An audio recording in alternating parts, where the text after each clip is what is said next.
Итак, уважаемые коллеги, рада приветствовать вас на нашем сегодняшнем виртуальном мероприятии. Я вижу, что здесь большинство присутствующих русскоговорящие. Мероприятие у нас будет на 2 языках. И вот небольшой технический момент, технический аспект. К сожалению, перевод у нас будет последовательный.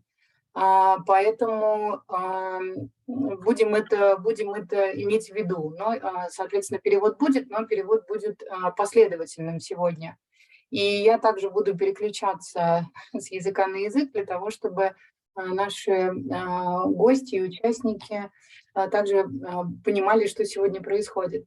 So, dear colleagues, the English-speaking ones, this time, unfortunately, due to some technical issues, we do not have the second sound channel, but we do have translation at this event here. But translation will be done as you speak. So I'm addressing Arno, Fiorellaand Enrique right now, asking them to make sure that they make pauses after a couple of sentences of their speeches and answers, just so that we make sure that the translation is there. And well, we will be starting our online press conference right now.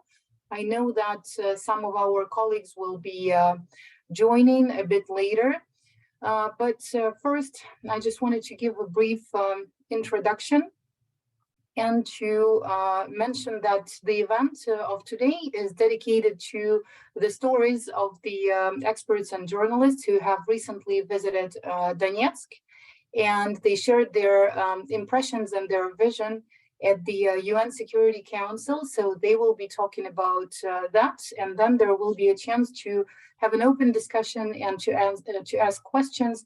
And we also have a special guest today, Eva Bartlett, and she would also add some of her vision and impressions to the speeches of Arno, Enrique and Fiorella. Уважаемые коллеги, пару слов о нашем сегодняшнем мероприятии. Вначале хотелось бы сказать, сегодняшний онлайн-формат посвящен тем впечатлениям и тому видению ситуации, которые сформировали Арно Девеле, Энрике Рефойо и Фиорелла Изабель после их поездки в Донецк, которая состоялась в январе этого года, и также выступлением на Совете Безопасности ООН по Формуле Аррии, на котором Арно и Энрике продемонстрировали материалы, собранные ими в Донецке, и представили их, собственно, широкой общественности, и одновременно с этим получили определенную реакцию от представителей других стран, присутствовавших на заседании СовБеза ООН. Поэтому сейчас мы начнем мероприятие. После выступлений каждого из спикеров будет возможность задать короткие вопросы, и после всех выступлений мы уже сможем еще более подробно с ними поговорить и углубиться в какие-то отдельные аспекты.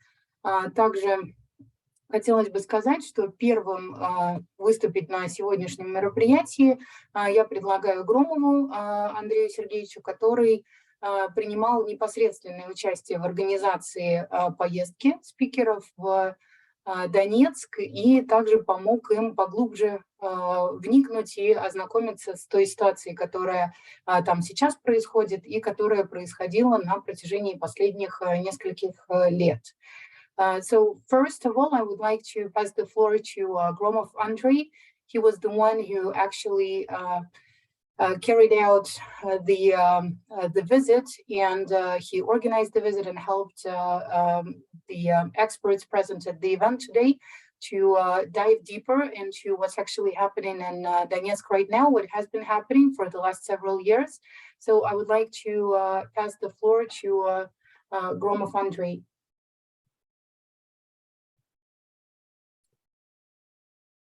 Добрый день, уважаемые коллеги.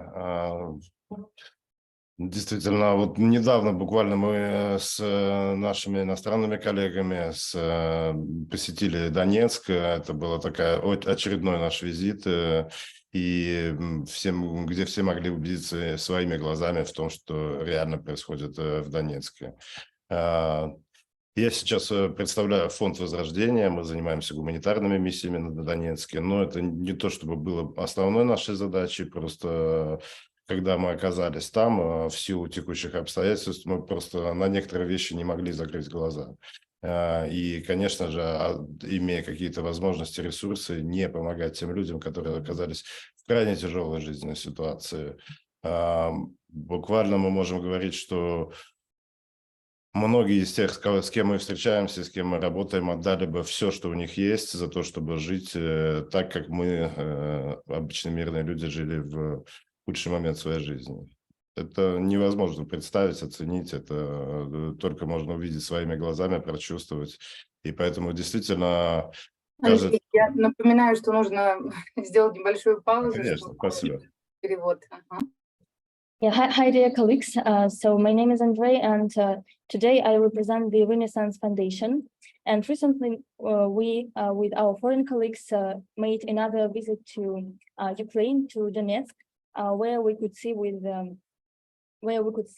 how's the situation there with our own eyes. And helping people in Donetsk is not the primarily role of Renaissance Foundation, but we could not but help these people, especially having the assets. So, and you cannot imagine how a lot of people that we have visited there sacrificed everything that we had just to live there and have everything that we have in our regular lives. Ну, в худший момент в своей жизни, и, конечно же, ни в коем образом мы не считаем Донецк Украиной, мы считаем Донецк это российской территорией, на которой исторически так сложилось, и, безусловно, это исторически наша земля, и когда мы приезжаем сюда, мы абсолютно чувствуем себя дома. Более того, я вам скажу, что в прошлом году я имел достаточно успешный бизнес в России, много чего прочего, но... Конечно, я переехал в Донецк, и сейчас мы работаем очень плотно там, и абсолютно я в Донецке себя чувствую дома. И только радостно находиться всегда там и помогать людям. Я считаю, что это очень важно, что мы можем сделать сегодня. Of course, we consider Donetsk to be not a part of Ukraine, but a part of Russia. Historically, it always has been so. And when we moved to Donetsk, of course, we feel there as at home. And I wanted to know that I had a successful business in Russia, but now I moved in Donetsk and I help people there. And again, I always feel myself there as home. И, конечно же, те, кто реально приезжает к нам на территорию, могут своими глазами убедиться в тех вещах, которые... Я объясню.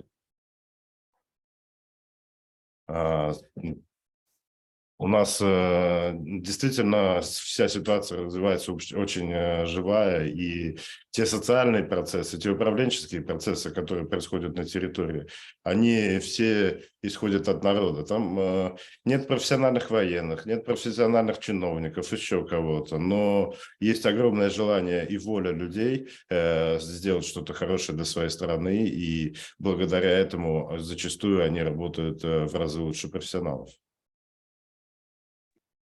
And of course, everyone who moved there can face it and see it himself. And all socio-economic and administrative processes, they go from people, from civilians. There are no professional politicians, no professional militia, but regular people, they help and they do everything from their heart. And sometimes it's even better than the work of professionals. Одной из важнейших задач сегодняшней нашей становится не только прямая помощь людям, безусловно, мы этим занимаемся, и задача гуманитарной помощи, и юридической помощи, и другими аспектами, но также сейчас приоритетную задачу выходит рассказывать просто правду о том, что на самом деле происходит на территории Донбасса, потому что, как мы видим, Очень маленькая аудитория, только реально понимает, что там происходит. Это далеко даже для России не все понимают. Что же говорить в этой ситуации о западных медиа, о коллективном Западе, о всем мире. Поэтому мы считаем, что это одна из приоритетных задач – помогать нашим коллегам из других стран приезжать на территорию и своими глазами убедиться в той народном движении, которое происходит там. И это вдвойне важно, потому что Донецк сейчас становится не только точкой вооруженного противостояния, но и важнейшей точкой идеологического, цивилизационного противостояния. An important mission of ours, it's not just to give direct help and give humanitarian help to people who live there, help in terms of loss, but also our priority is to tell the truth of what is happening on those territories. And a little amount of people understand what's going on there, a little amount of people within Russia, let alone the whole international community. So again, our priority is to make people come to those territories, see what is going on, what is the social situation there. And we also see that the territory of Donetsk is not just facing the military conflict, but also now we see how the social situation is also important factor there. Поэтому, наверное, я не буду много говорить сейчас. Я лучше передам слова нашим коллегам, которые недавно побывали на территории, чтобы они могли поделиться своими живыми впечатлениями. И это очень важно на самом деле, потому что мы говорим, когда информация, есть просто ее насыщенность какими-то информационными поводами, но также важна эмоциональная призма, через которую происходит это информационное насыщение.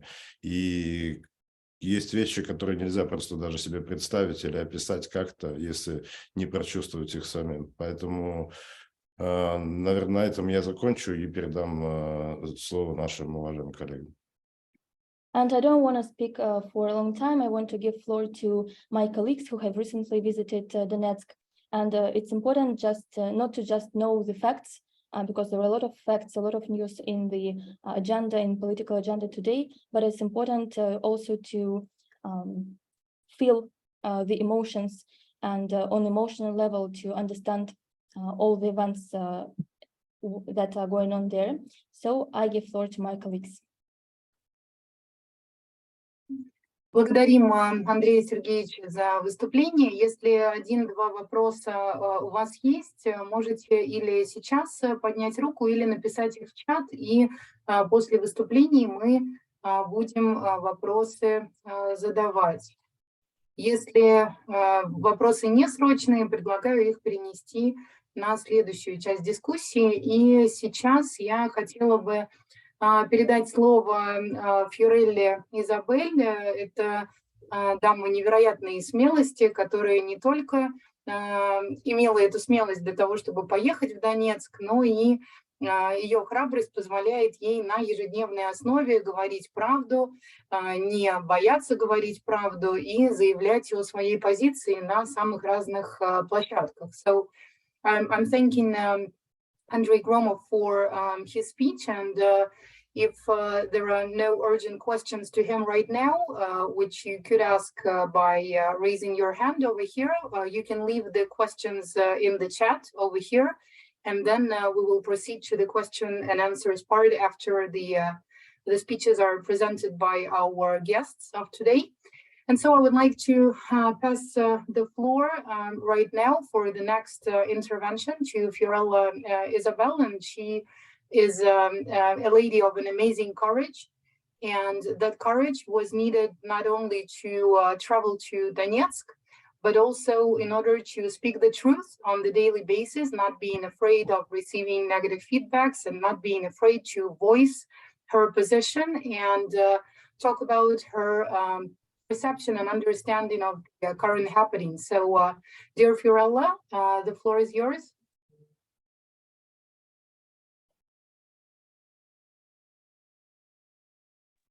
Okay, I will try to go as slow as I can.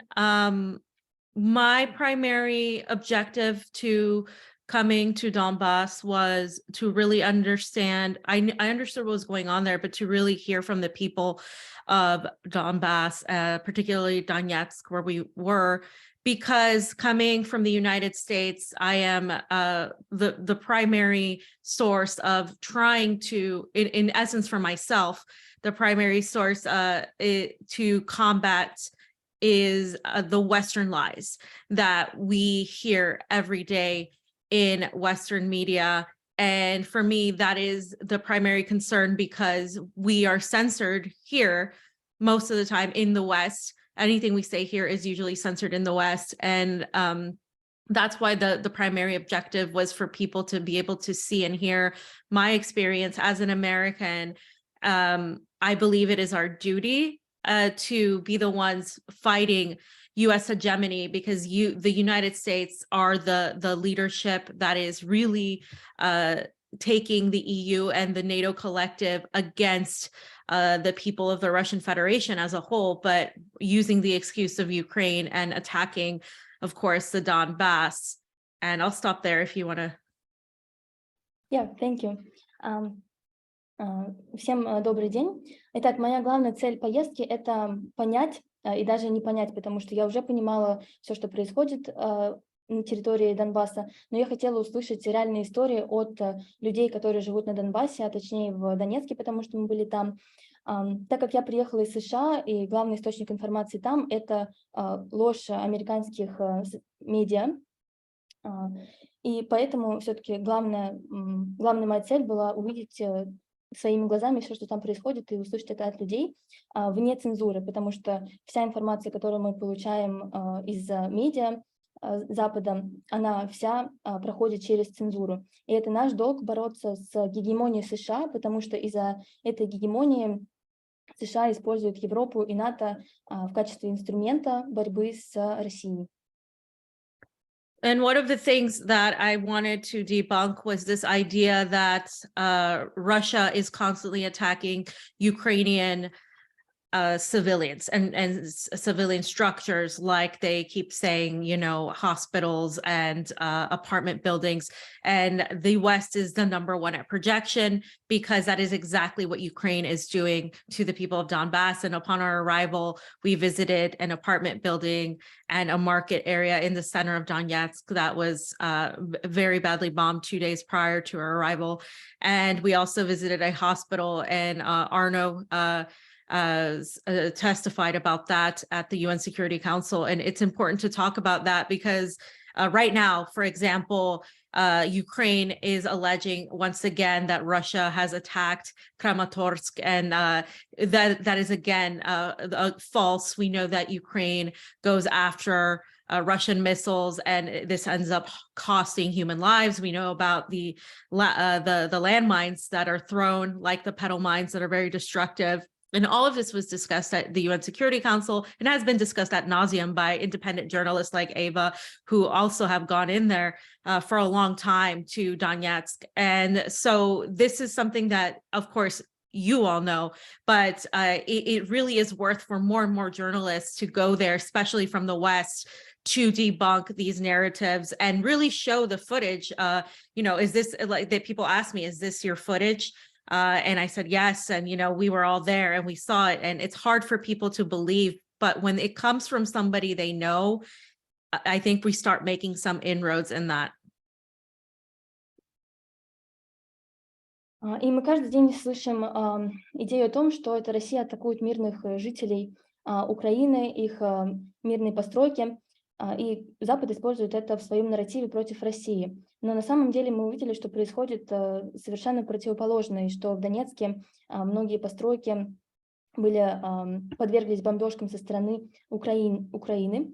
Во время нашего визита в Донецк мы видели госпиталь, который был подвергнут таким бомбежкам. И я также говорила об этом на заседании Совета Безопасности ООН, также о том, что Краматорск используется как очередная ложь со стороны США, дабы показать, что Россия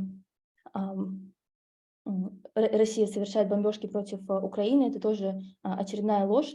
И да, несомненно, вы знаете об этом, Но на Западе многие не знают, какая там ситуация на самом деле, и это очень важно, чтобы независимые журналисты, такие как я и мои коллеги, ездили туда, снимали там видео, показывали это своим коллегам и своему кругу на Западе, потому что одно дело, когда ты видишь это по телевизору, а другое, когда ты видишь это от человека, которому ты доверяешь. Поэтому это очень важно, чтобы как можно больше журналистов Запада посещали эти территории. And a couple of other important points I want to make. The fact that Donbas does not have water just at hand is a very big point. Many people don't talk about, because when you're being shelled constantly, water isn't even your primary number one concern. And that's something that you have to point out to privileged Westerners who have never had a day without water. They would go insane.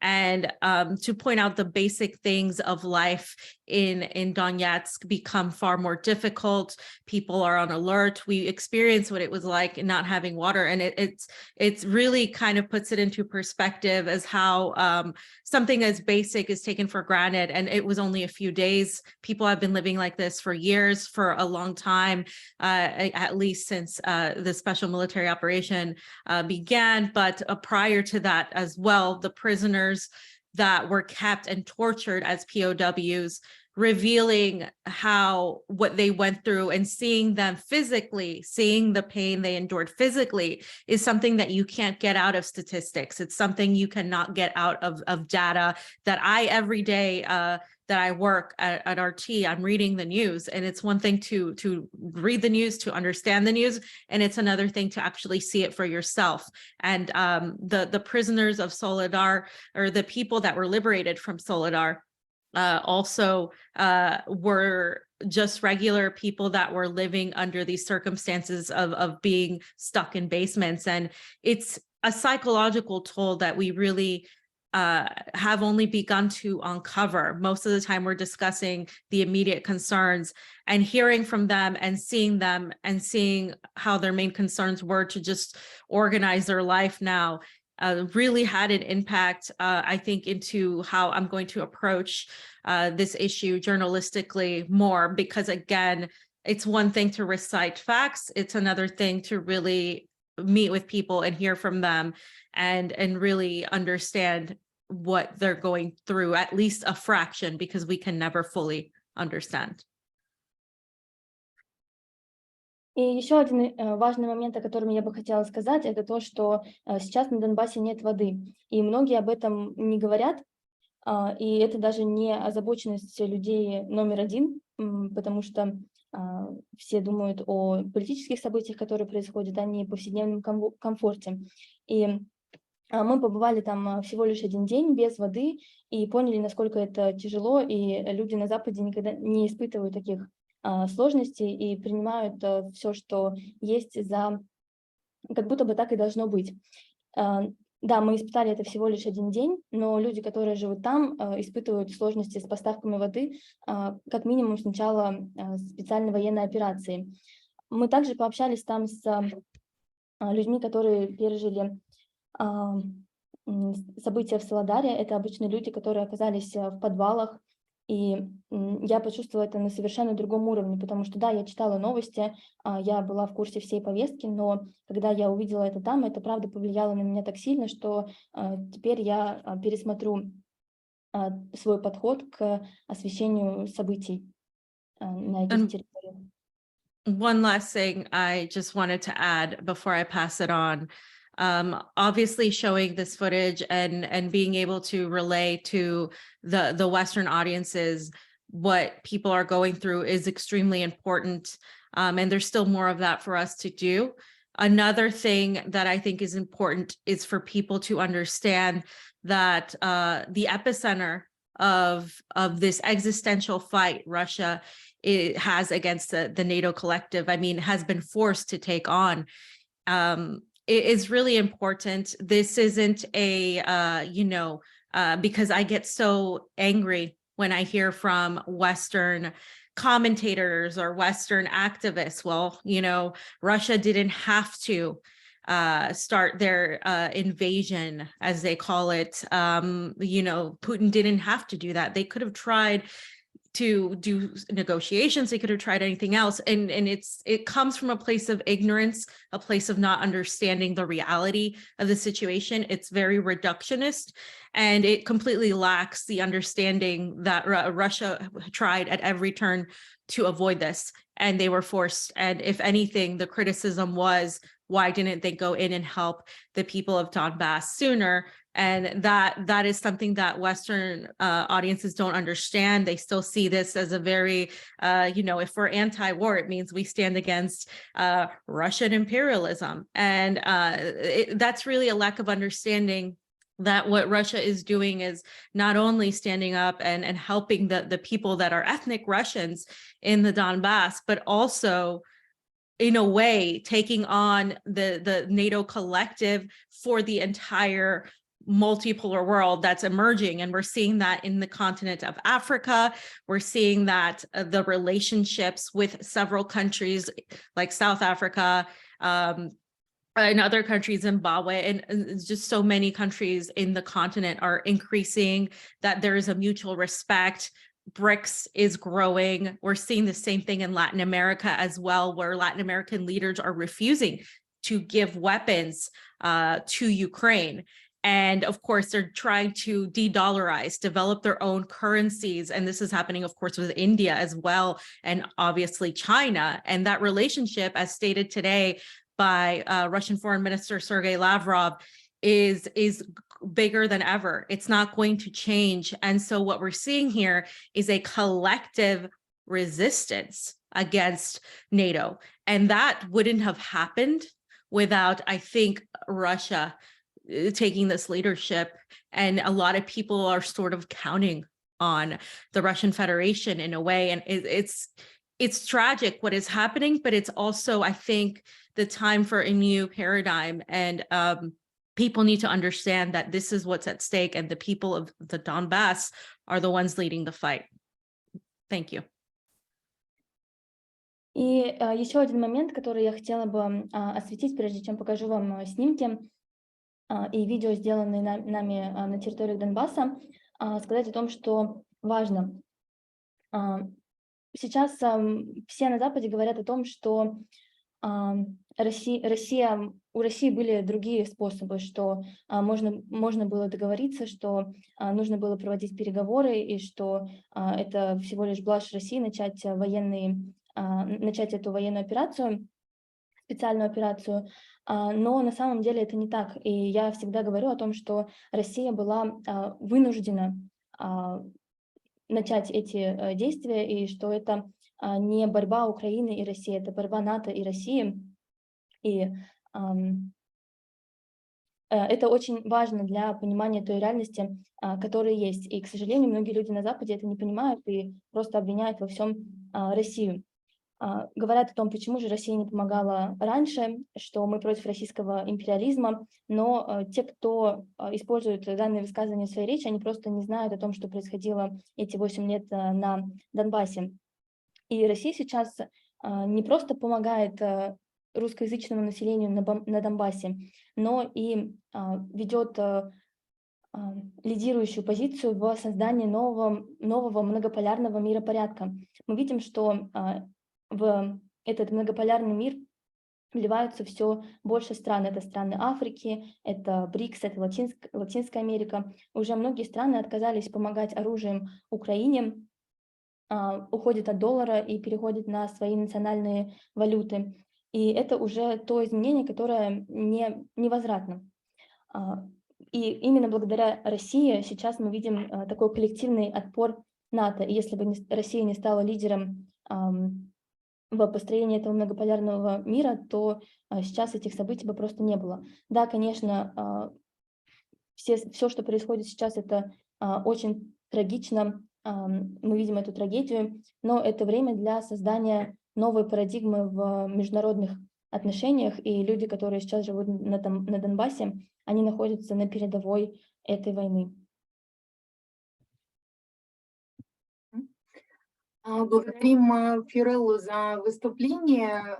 Я думаю, что вопросы можно будет также перенести в следующую часть. На данный момент вот острых, срочных вопросов я не вижу, поэтому я представлю нашего следующего спикера, Энрике Рефойо. Энрике – журналист и редактор нескольких интернет-порталов. Уже на протяжении нескольких лет он активно занимается вопросами геополитики, освещением событий на геополитической арене. И Энрике много раз бывал в Донецке после 2016 года. Он имеет хорошее представление о том, что там происходило. Поэтому сейчас хотелось бы передать слово Энрике, чтобы он поделился своими впечатлениями, а также рассказал о том, каким было его выступление на Совете Безопасности ООН и какие он в этом выступлении расставил акценты. So I'm thanking Fiorella for this amazing speech, and I would like to pass the floor right now to Enrique Refойо. He's a journalist and he's an editor-in-chief of several internet portals. So for several years, he has been active in terms of analyzing and sharing his expert analysis of geopolitics and geopolitical events. He has visited Donetsk several times, starting from 2016. So he has a very clear fact-based understanding of the events there. And he will be sharing his perception of the realities of Donbass, which is our key topic of today. And he will also talk about the speech that he made at the UN Security Council. And yes, he will provide some of the highlights that he made. Поехали.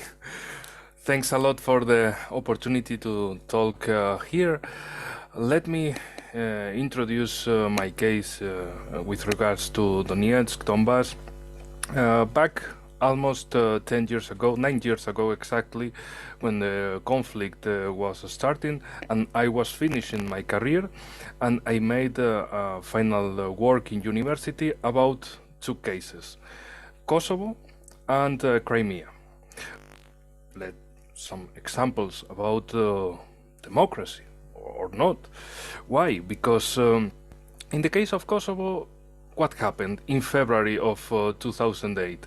It happened unilateral statement by regional parliament of Kosovo, and they declared themselves as independent, and USA told, okay, it's good, because it's good for me, it's good for USA, so this is democracy, baby.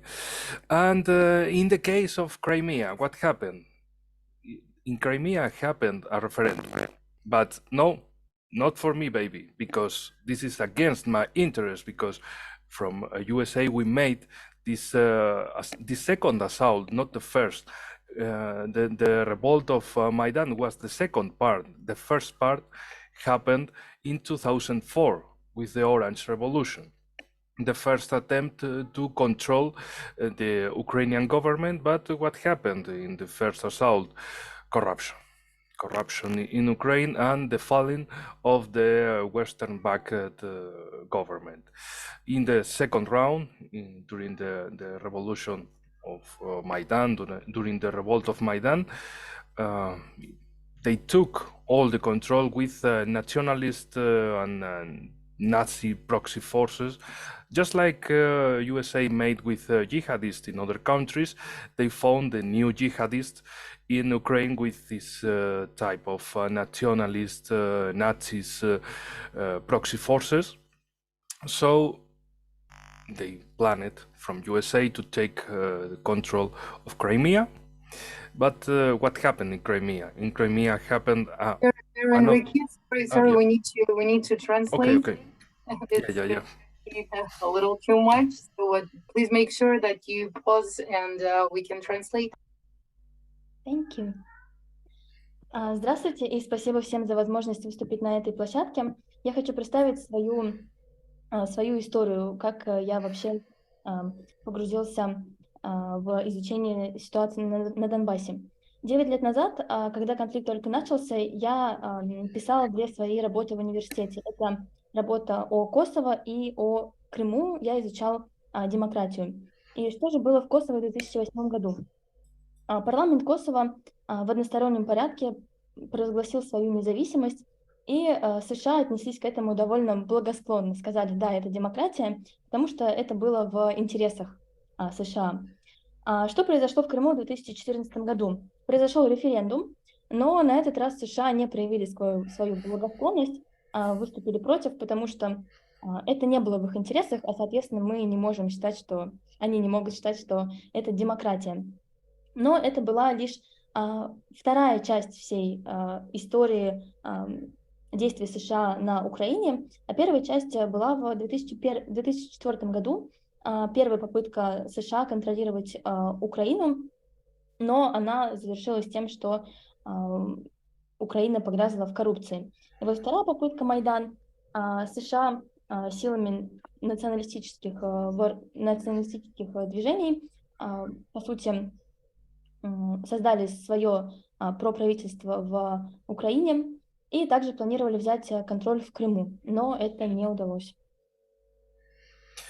Let's continue with this case from the working university, because I updated until the last day, because I finished it in May and June of 2014 in the time of referendums in Donetsk and Lugansk. Another examples of this democracy uncomfortable for USA. It's strange because USA is promoting democracy in the world, Western countries are promoting democracy in the world, but only when this favors to their own interest. If democracy is against the interest of Western countries, no, there is no democracy. This country must be united. Why? Because our interests are, this country, Ukraine, in this case, must be a united country. So, from 9 years ago, started civil war in the case of Donbas, and also Ukraine put many efforts to take back the control of Crimea. But of course, what happened in the first stage, which ended in February of 2015, after the battles in Debaltsevo and Donetsk airport. Okay, after it, the conflict disappeared from Western media. There was no conflict in Ukraine, no war in Ukraine. И я завершил свою работу в университете в мае 2014 года, как раз-таки с этими 2 работами про Косово и Крым. А в июне 2014 года случился референдум в Крыму. Эти примеры демократии, которые очерняют США, потому что Запад и США пропагандируют демократию, да, но только если эта демократия в их интересах. Если эта демократия не соответствует этим интересам, то, как в случае это с Украиной, страна должна быть целостной, и Крым не обладает правом проявлять свое волеизъявление и проявлять демократию. Итак, 9 лет назад началась гражданская война в Донбассе, и Украина также пыталась контролировать Крым и взять контроль. И мы видим, что этот этап закончился в феврале 2015 года после битвы за аэропорт, событий в Дебальцево. Но после этого медиа перестали говорить о всех событиях, которые происходили на Донбассе, как будто бы никакого конфликта там нет. So, in this middle part of the conflict in Donbass, from February of 2014 to the beginning of to the February of 2022, we have the forgotten part. This conflict never existed. there was no war in Ukraine, in Donbas, nothing happened. And imagine that when our media in Europe, especially in Spain, in my case, they forgot all the things that happened in Ukraine. We, this means me and other friends, we made a humanitarian organization for Donbass. We were 3 times, and when we gathered humanitarian help, money for purchasing food, or once upon a time we bought an ambulance and we drove from Madrid to traumatological hospital of Donetsk in summer, in winter, in January. So it was exactly 5 years ago. And the most important, many people in Spain, even people who know, who were informed about politics, they asked us, but war continues? War is not ended? And we answered, no, the war continues. But we don't see anything in our media. Yeah, this is media blockade, the most important part in this middle point of the conflict in Donbass. И с февраля 2015 года по февраль 2022 года мы видим так называемую промежуточную стадию конфликта. Я бы назвала ее забытой частью, потому что в западных медиа никакого освещения не происходило, конфликта нет, все хорошо, ничего не происходит. Да, они забыли о всех тех военных действиях, которые там происходили. В это время мы с друзьями создали организацию помощи. Мы оказывали гуманитарную помощь территориям Донбасса. Мы помогали едой. Один раз 5 лет назад мы даже привезли машину скорой помощи из Испании на Донбасс, перевезли ее и передали госпиталю. И много людей, даже тех, которые интересуются политикой и в курсе всей международной повестки, спрашивали меня, а разве война продолжается? И мы говорили, что да, война там и не заканчивалась, но, к сожалению, мы не видели что эти события хоть как-то освещаются в наших медиа. И говоря наших, я имею в виду Испанию, потому что я оттуда. Медиа просто блокировали любые новости об этих событиях. So maybe you are asking yourselves about what about repression, political repression in Spain? If you were in Donbass a lot of times and you made some statements or articles, even books about this question, okay, in Spain it happened the following. If you are making good job, they will obliterate, they forgot in media. You never exist because you are making good job. Only you will appear in media when you are making stupid things.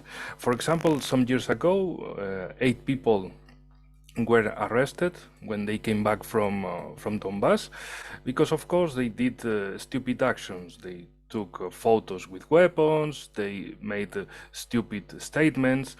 So police arrested for some days. But in our case, we are absolutely ignored by Spanish media. They always try to forget the people who is working well.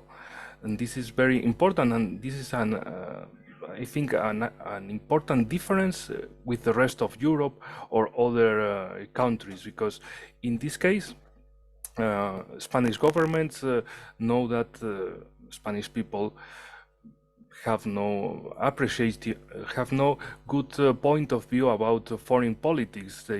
People usually ignore all the things that happen around us, around Spain, in France, in Europe, in Germany, in Northern Africa. People usually ignore all of these things. So what benefit can extract Spanish government about the situation in Ukraine? This is a very important difference from other countries. And before I make a stop, it's very important because in this last year of the special operation in Ukraine, if you were making good things, you were ignored.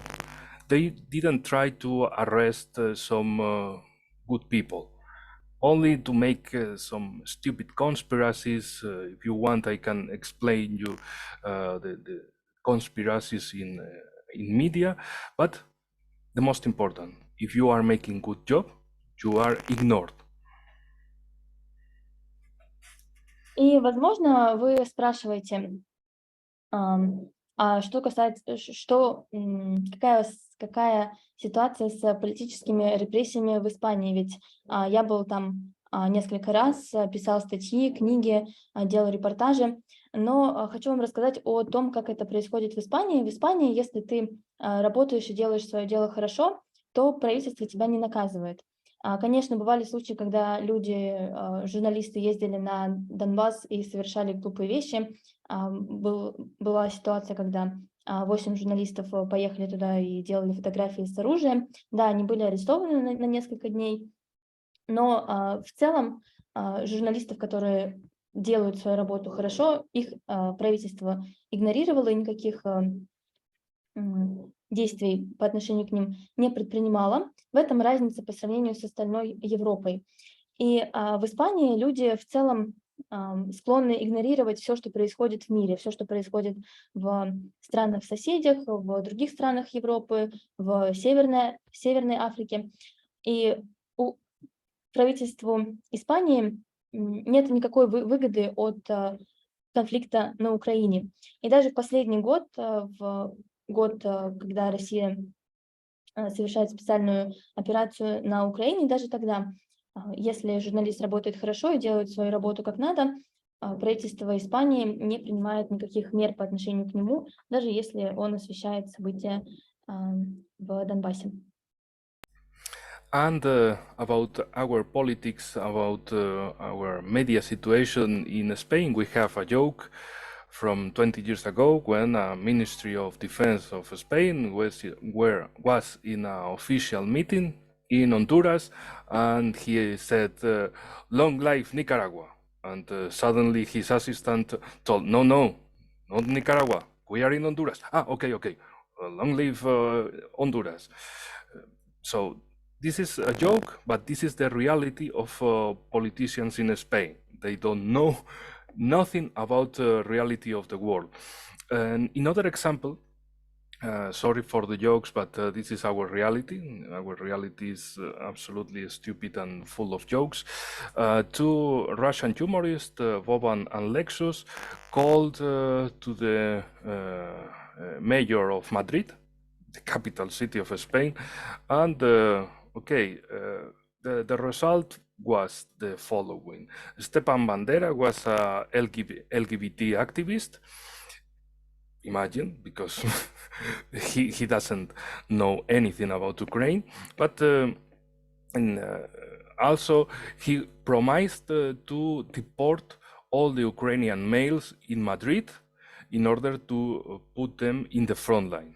So this was an absolutely stupid case, another example of ignorance in politics.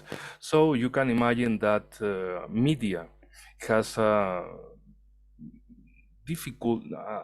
hard effort to manipulate the people, because people doesn't know anything about the situation. So what was the mainstream narrative in our media? Russia is evil. So all the things that Russia is doing are evil things. So if you mention Russia, this means evil things. Everything is evil. Putin is evil.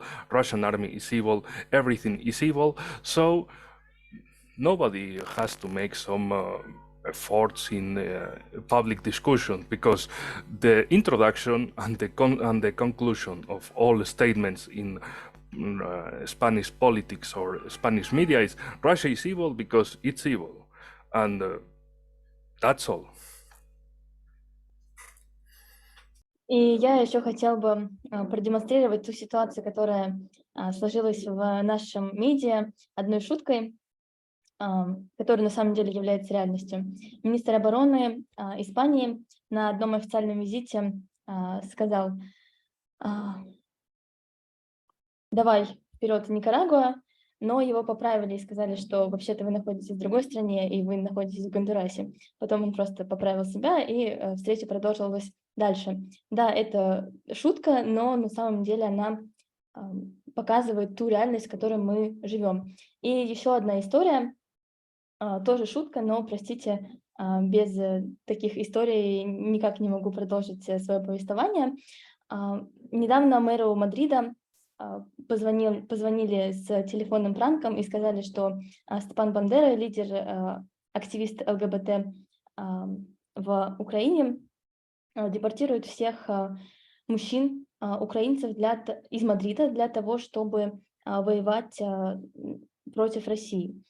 То есть вы можете понять, насколько наши политики далеки от мировой повестки и насколько сложно медиа как-то влиять на сложившееся мнение людей, просто потому что мало кто осведомлен о ситуации, которая происходит в мире. И главный нарратив, который присутствует в нашем медиа, это Россия зло, все, что Россия делает, это зло, Путин зло, российская армия зло. И против этого никто даже не старался ничего высказывать, и никто не старался поменять это общее мнение и общее настроение в социальных сетях и в медиа. So, in my final statement, I would like to put the focus on independent people in the independent job. This means independent reports from Donbas or from people or with people who was in Donbas or who is located in Donbas, because of course in our media we cannot trust. The version is the narrative is imagine in our mainstream media, they manipulate, they are lying all the times, but they brand themselves as good media, professional media, and independent journalists are only some kind of amateur people who was some kind of weekend journalist or similar.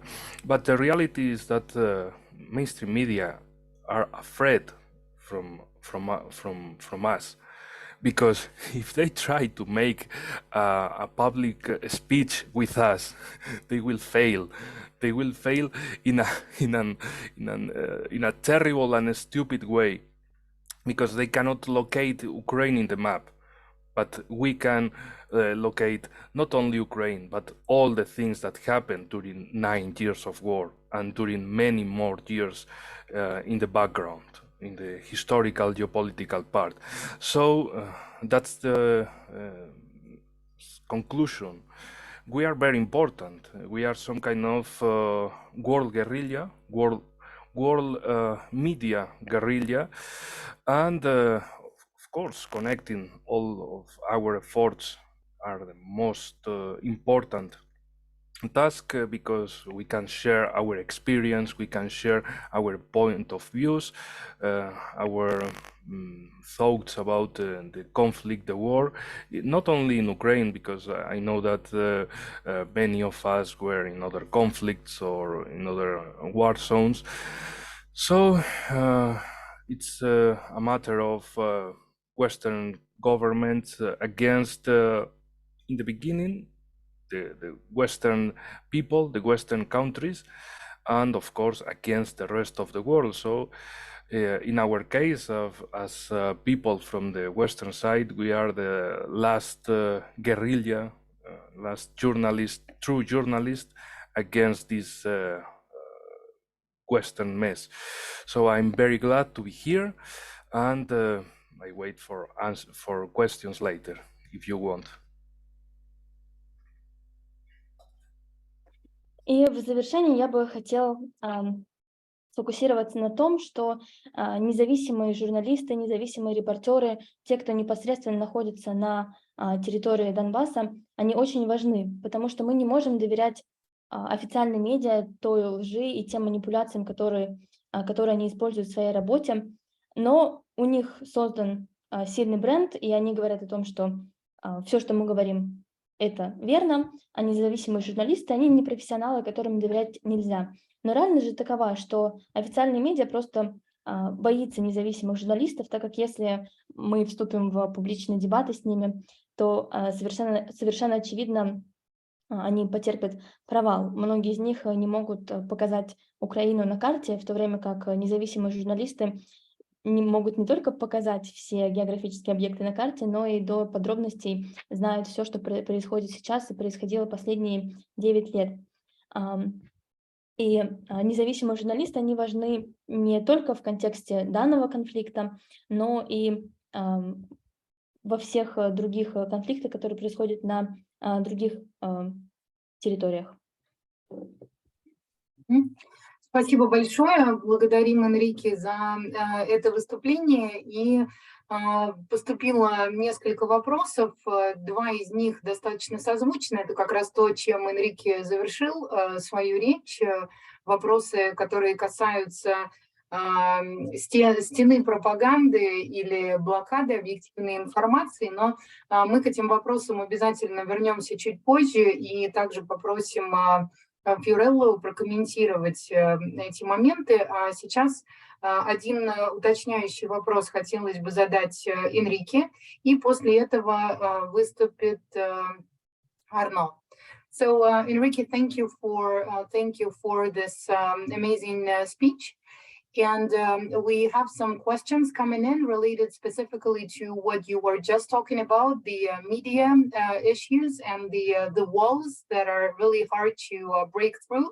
So you have partially already answered to this, and we will definitely come back to those questions in the next part of the discussion. And I think Fiorello would also have a lot to say on this. But now I just wanted to ask you one additional question.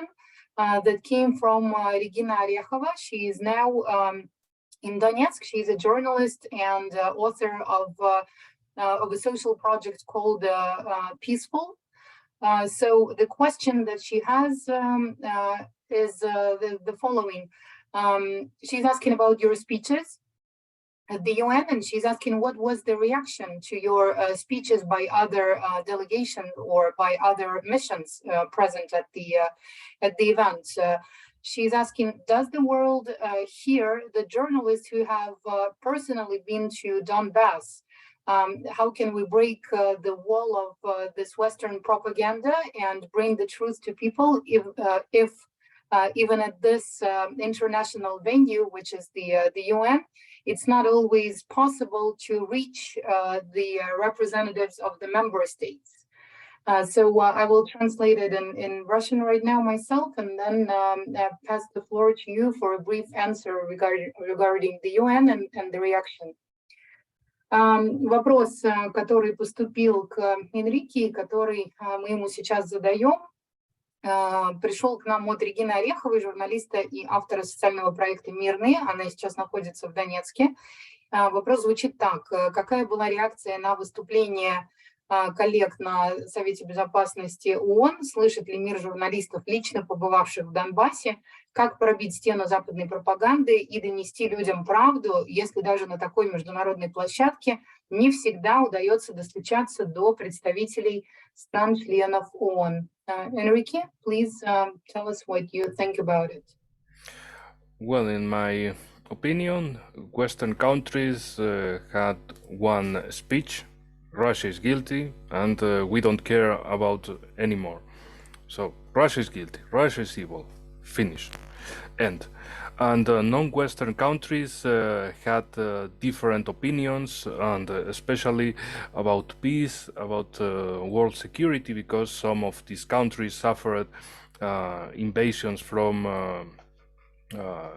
USA or United Kingdom in the history, so they know personally what means if you receive an invasion of Western countries. So in my opinion, and very brief, Western countries had one vision, unipolarity, one world dominated by Western countries, and Russia was evil, Russia is evil and Russia will be evil forever, so nothing more about it.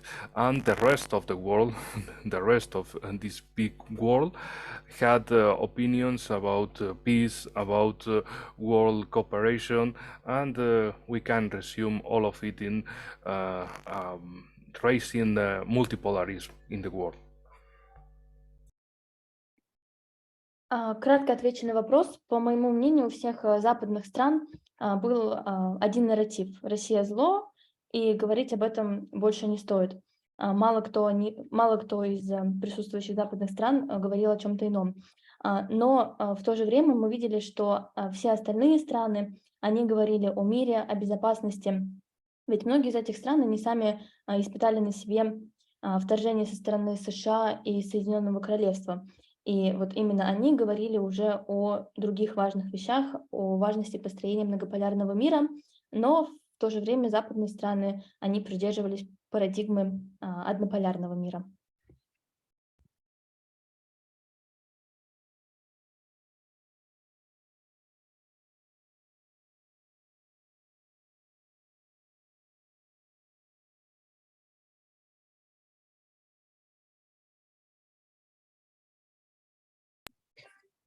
Спасибо большое. Теперь мы переходим к нашему следующему выступлению. Арно расскажет о том, что он видел в Донецке и как он рассказал об этом на Совете Безопасности. Арно также в своем выступлении на Совбезе касался вопросов юридических оснований и вопросов легитимности специальной военной операции, поэтому об этом, наверное, он также сейчас расскажет. So right now I'll be passing the floor to Arno, and aside for sharing his opinion about the situation in Donetsk, which he had also talked about at the UN Security Council, I assume that Arno would mention the points that he made during his speech as well, related to the legal basis of the special military operation taking place right now and the legitimacy of the current events happening there. So Arno, I'm welcoming you here, and the floor is yours. Please start. Thank you, Julia, and my salutation to all our esteemed colleagues. I would only add that as a preliminary remark and as an echo to Enrique and Fiorella's remarks on the general issue of propaganda and reality perception. We are dealing with a very sophisticated propaganda campaign, probably the most sophisticated, and at the same time, and that's a paradox, the crudest version of it, despite the technology and resources that are being poured into it, that the world has ever seen, to be honest. We could obviously denounce this, would I say, cognitive dissonance, but I think it flounders onto itself because of its crudeness, and the reality seems to find a way, no matter what, to impose itself. And increasingly, public opinions are waking up to this gigantic con job. There's a Ukraine fatigue settling in NATO countries. And basically, what we can say is that despite the billions and billions of dollars that have been poured into this propaganda, and the moving of the goalposts by NATO countries in terms of what is real and what is legitimate, what is legal, what is illegal, who's evil and who's progressist, etc., etc. This creates this sense of maelstrom, which instead of trying to impose some sense of convincing argument to public opinion at large, is only managing to create a sense of uneasiness which masses may not be quite able to articulate just yet, but slowly but surely, like a drip, the public masses are understanding that something is not quite right. And in that respect, this is only time is only going to increase this pattern. So I could, talk about what happened at the UN. Obviously, this was touched upon by Enrique. Everybody stuck to their script, and we are basically, dealing with an institution that has. And I'm the first one to say, that I'm sorry about this state of affair, but that has basically, become obsolete almost, owing to its allowing itself to be instrumentalized by, Western powers. And so this is a problem, because this is all we have since World War II. We thought that after the League of Nations, the UN would somehow be a welcomed improvement, what with the United States being one of its founder, along with the Soviet Union and the UK and France and China. But 75, 80 years later, the reality is that it's all about power politics, and the UN is just now, in a way, getting in the way of those who would establish full spectrum dominance. Добрый день, уважаемые коллеги. Хотелось бы добавить к тому, что Энрике и Фиорелла уже сказали, и тоже рассказать о том, как мир видит реальность. И сейчас мы столкнулись с очень сложной пропагандой, на которую выделены миллионы долларов, беспрецедентной пропагандой. Но несмотря на то, что сейчас используются самые последние технологии и большой бюджет выделен с целью пропаганды, несмотря на это, мы видим, что реальность, она все-таки просачивается в медиапространство, и люди начинают замечать, что не все, о чем говорят западные медиа, это правда.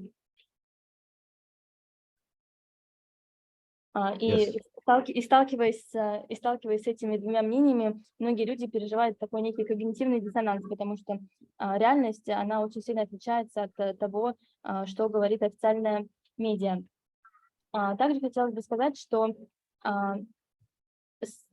добавляя к тому, что говорил Энрике о нашем выступлении в ООН, мы все-таки имеем дело с институтом. И, к сожалению, этот институт ООН стал инструментом в руках Запада. Мы мир, все мировое сообщество возлагали большие надежды на ООН после Второй мировой войны, после того, как Лига наций показала свою неэффективность, и думали, что ООН будет эффективным механизмом для достижения мира. Но прошло 75 лет, и мы видим, что ООН продолжает быть лишь инструментом и преследует политику сильных. And so obviously, the forces that seemingly seem to have won the war 80 years ago have turned out to be the exact same forces that attacked the Soviet Union back in June 1941. They just basically morphed and changed clothes, so to speak. They reinvented themselves under some cloak of respectability. They co-opted some cognitive science devices, trying to render legitimate some deviant way of organizing society in order to buy themselves some credibility. But the agenda remains the same, which is basically that, to quote the late John McCain, Russia is basically too big for its own good, and it has to be dismantled and broken into 22 ethnically defined countries, which would be easy to manage. We've seen this approach in other parts of the world under the Yinon plan appellation. And this is basically now the next stage. And it's not that much about NATO being this kind of instrument, looking for mission creep, to justify its own budget, its own existence, but more about trying to and Ukraine is but an instrument. Going back to the 1950s already, this has been well documented. And so in that sense, it is not about, trying to establish the truth. Again, there are people that are deserving of self-determination. They are deserving of being at the top of the headlines, and others for purposes that, suit private corporate interest are of no consideration whatsoever, of no importance, and will be basically ignored depending on the agenda.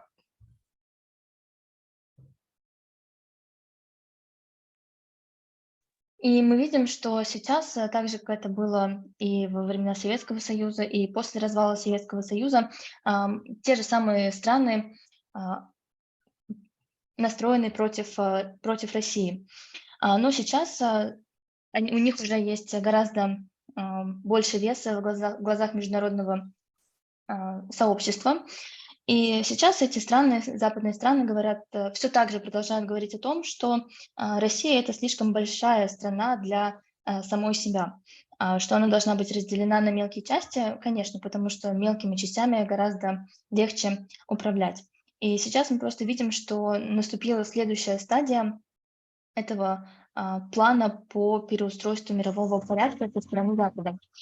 И также, что мы сейчас видим, это то, что НАТО лишь инструмент, и также, что Запад, к сожалению, не заботится о людях, которые находятся на Украине. Да, сейчас, конечно, Украина это первая повестка во всех медиа, но, к сожалению, причиной этому являются не смерти людей, которые там находятся, а интересы НАТО, которые используют Украину против России. Now, it is important to bear in mind that those who would attempt to break Russia into multiple ethnically defined states do not seem to understand the fundamental premise bearing on imperial overstretch. This has been a theory conceptualized and vulgarized by an American writer called Calmer Johnson, who back about 25 years ago wrote a trilogy of books, including Blowback, Nemesis, and Imperial Overstretch being basically the main characteristical thematic that he developed. And what we're seeing now is that owing to the internal contradiction of the corporate state, the ultimate fusion between state organs and corporate power is basically that everything that has been the violence, the institutional violence that has been exported massively throughout the world is now coming home to roost. And in that sense, there's a kind of a cognitive dissonance between this constant drowning noise of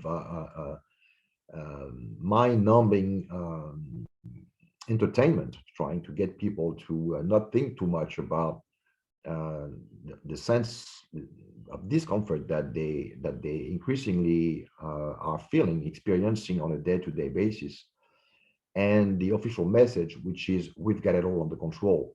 Nothing could be further from the truth.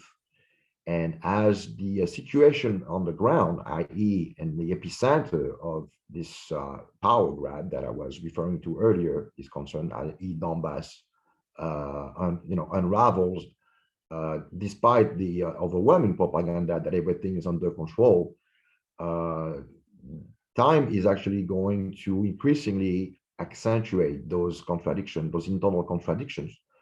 And it's only a matter of time. Ever since now, 20 years ago, when internet started becoming part of our lives, space and times have become so compressed that, it's the butterfly effect, something that happens in one corner of the world has the multiplied effect throughout the world without anybody realizing it.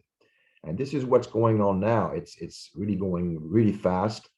And the best laid plans, and make no mistake about it, they were planning this for decades, are not within a year since the special military operation began. And despite all the, and Enrique referred to it, the ignoring what had happened in the last 9 years, they actually went out and had the, I'm talking about Hollande, Merkel, and like a couple of days ago, Poroshenko admitted that the Minsk Accord were but an attempt to gain time for the Ukrainian proxy, so as to move on for the next stage. But despite their best laid plan, and within the legal context that was initiated back in 2014, 2015 with the Minsk Accord, the Russian Federation, while behaving as a responsible permanent member of the Security Council and a state party to the Minsk Accord, is achieving a big victory for international law, albeit using power politics. But this is what international law is about. You need to have a balance of forces in order to create a legal consensus, which can then lead to some living together conditions for everyone else.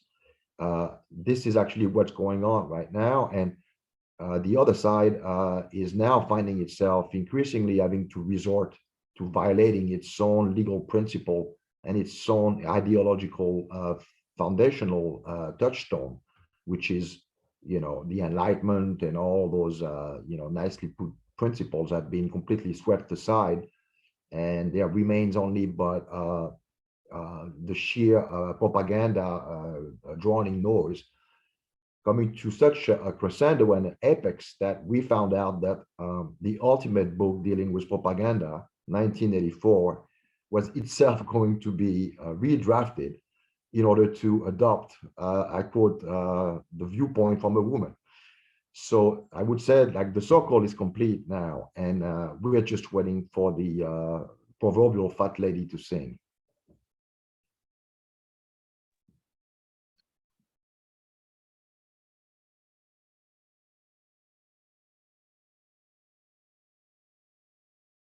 Итак, то, что мы видим сейчас, что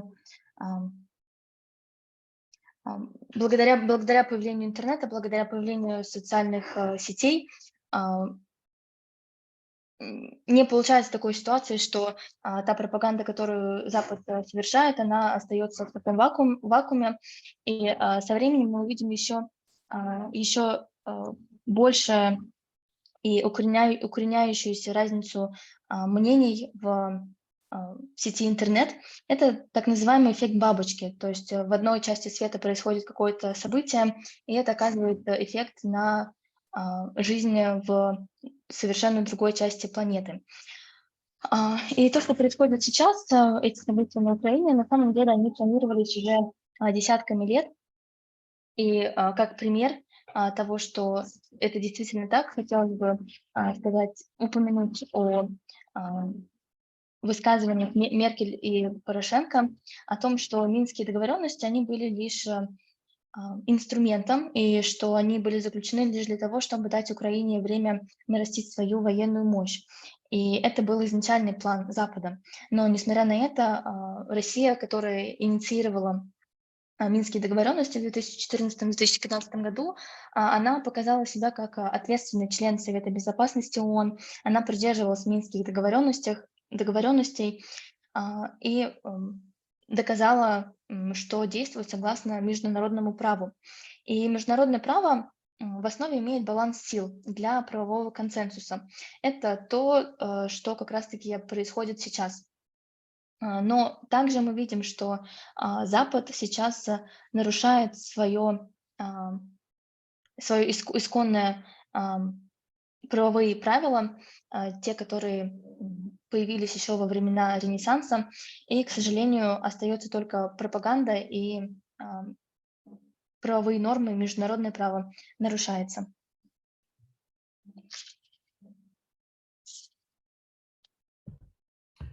And so I will only add that obviously the stakes are enormous, not only in as far as reporting the truth is concerned, but also about the international legal system itself, the architecture, which at some point has to be built anew, so that the real international community, and I mean by that, you know, the countries of Africa and South America and Southeast Asia may all partake in equitable relationship between each other and trade to the benefit of their people and to the betterment of their populations in a way that basically gives its sole significance to the international architecture as it exists. Some personalities, senior personalities, have repeatedly underlined that there's no need to reinvent the wheel.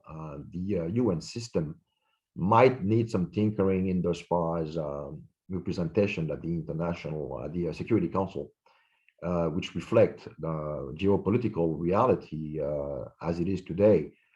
But there's no need to come up with yet another organization.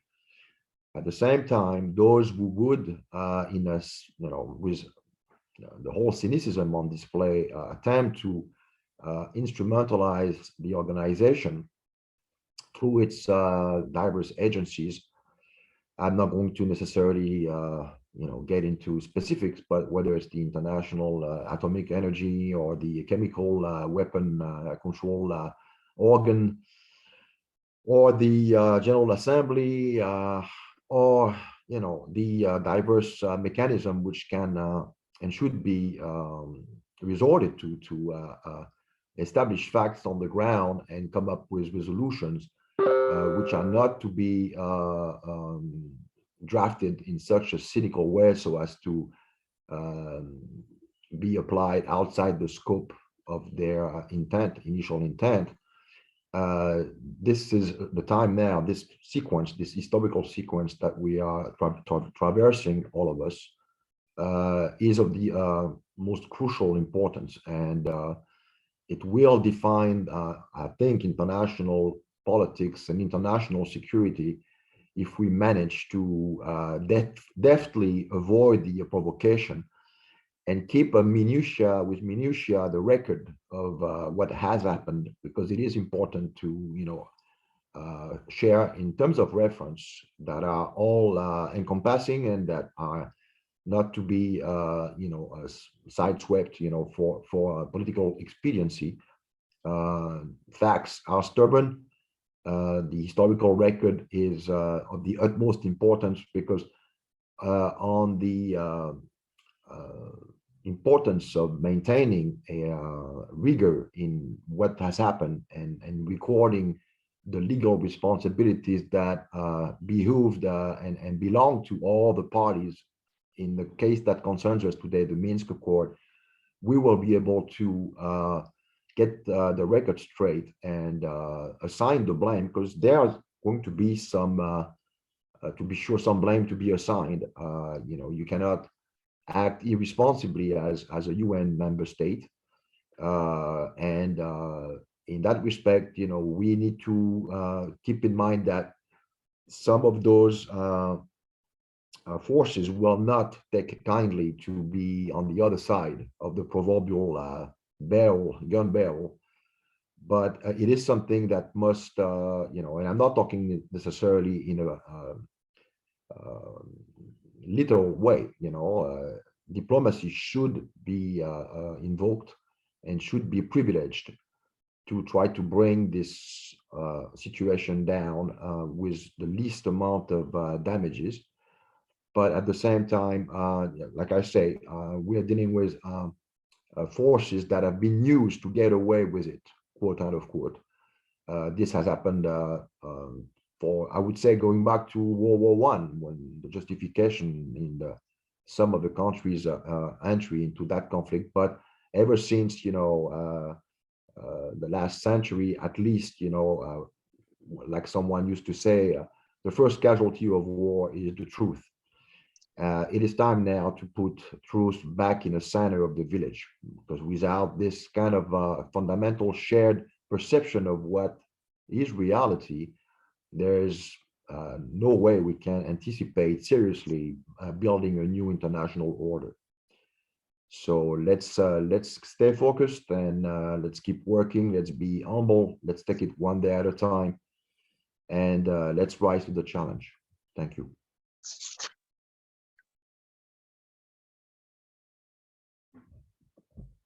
Я добавлю, что та международно-правовая система и архитектура международного права, она должна быть пересмотрена.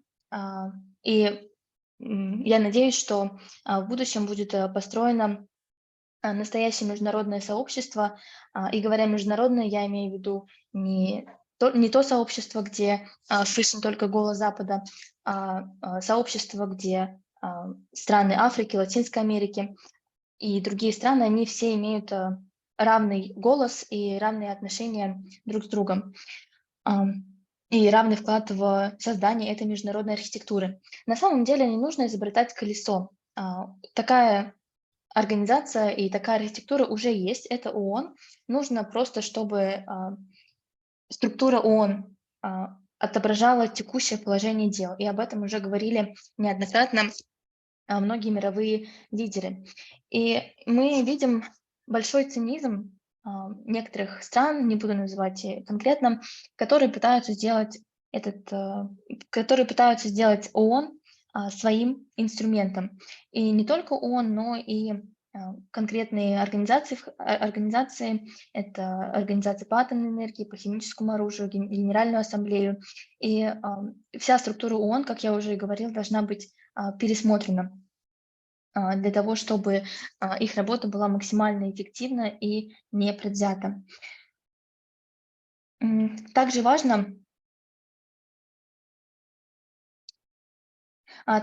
помнить исторические факты, ведь только опираясь на факты и исторические события, мы можем построить адекватную, объективную оценку событий, которые происходят. Как пример здесь, это договоренности Минской четверки, о которых я упоминал ранее.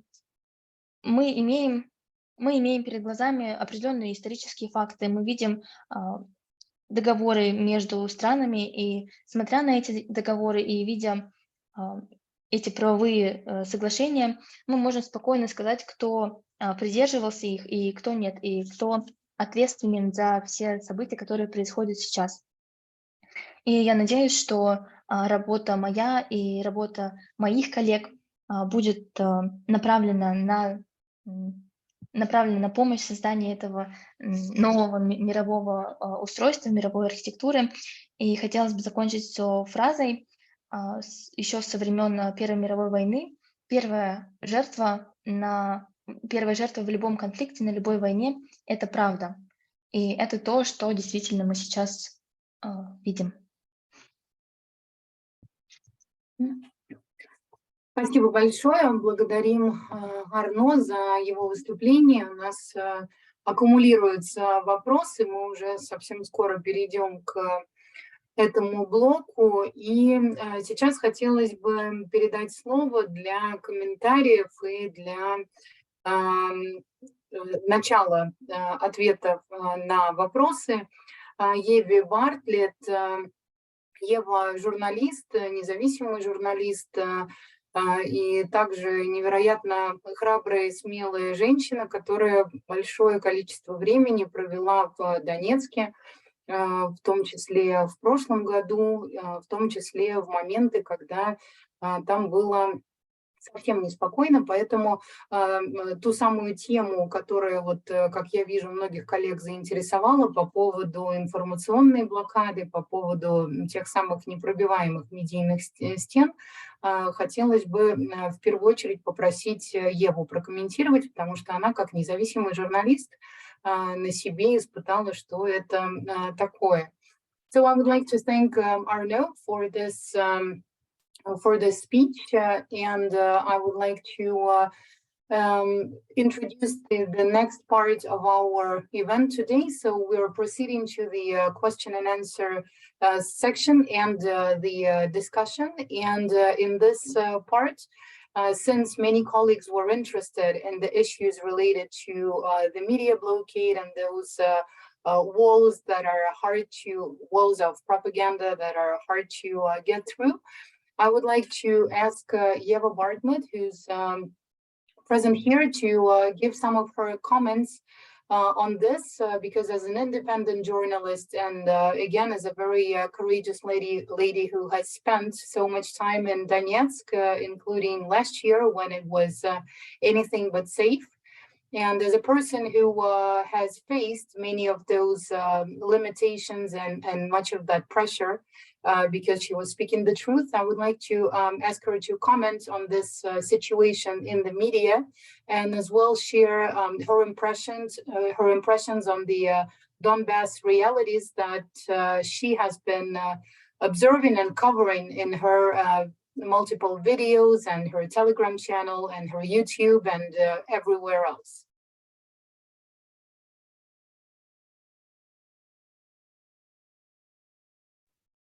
Thank you very much, and it's an honor to join all of you today. I will try not to repeat points made by my colleagues, but I do think it's very important, as many of my colleagues were mentioning, in terms of the media and the propaganda, it's important to draw these parallels between how things have been reported on previous conflicts, and I will give the example of Syria, and how things are reported on issues in the Donbass.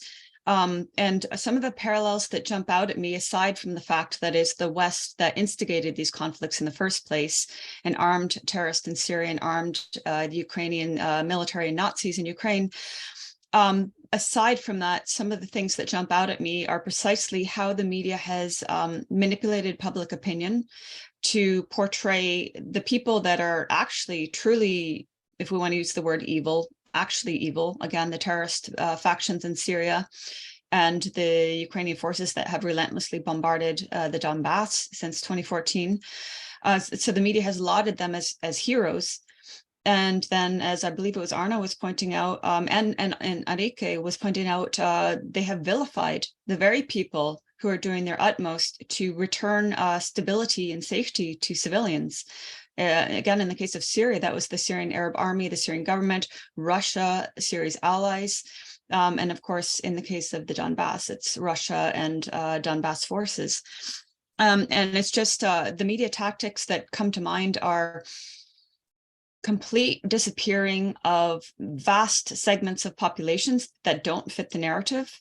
And I saw that over and over again in Syria, because in Syria, the majority of the population did not support what was dubbed as a revolution in Syria, and they did not support the overthrow of their elected and frankly beloved president.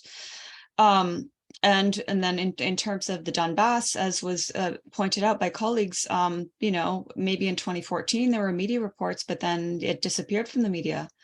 I myself didn't go to the Donetsk People's Republic until September 2019. I spent a few weeks there. I went to villages that were hard hit by Ukrainian shelling near Gorlivka, so Zaitsevo and various villages in that area. And they were being pounded on a daily, nightly basis by Ukrainian shelling in violation of Minsk, which we already have learned Ukraine and its allies never intended to adhere to. And I remember at the time being told the means that Ukraine was able to shell using prohibited heavy weapons, targeting civilian infrastructure, and the so-called neutral body, the OSCE observers that were supposed to be documenting these crimes, would turn a blind eye over and over again. Those are my first impressions in terms of my experience in 2019 in the Donbass. But just another word on media in general. So I've mentioned that vast segments of the population have been disappeared from corporate media reporting because they don't fit the narrative. And then another media tactic that Western corporate media has used is they've stolen the narratives of the people of Syria, of the people of the Donbass. So their houses being shelled, them being terrorized by Ukrainian shelling, their hospitals being destroyed, their water and other infrastructure being attacked. And they've transposed those into Ukraine and claimed that this is Russia doing all of that. Or in the case of Syria, it was the same thing over the terrorist in Syria targeting Syrian civilians relentlessly, whether in Damascus, Aleppo, or elsewhere. And then the Western corporate media reporting that it was the Syrian, what they said, regime, the Syrian government or the Syrian army doing that. So a complete inversion of reality. And I'll stop to let you translate. Thank you. Спасибо, дорогие друзья. Я очень благодарна быть здесь сегодня. Добавлю к тому, что уже говорили мои коллеги, что сейчас в контексте медиа мы видим, да, конечно же, большую пропаганду, и я бы хотела сделать некую аналогию, сравнение с предыдущими конфликтами, в частности, с конфликтом в Сирии.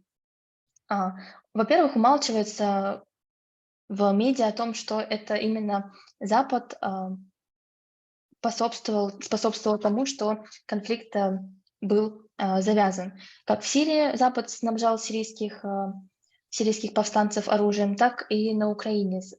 Именно Запад снабжал националистов на Украине военным оборудованием. Медиа манипулируют фактами. Сейчас украинские националисты показаны в западных медиа как герои. И также эта манипуляция происходит не только в отношении тех, кто на самом деле является злом, но это манипуляция в отношении тех, кто пытается стабилизировать ситуацию в регионе. В сирийском конфликте мы видим, что очерняются все действия сирийского правительства и российского правительства в том числе, потому что они пытались стабилизировать ситуацию в регионе.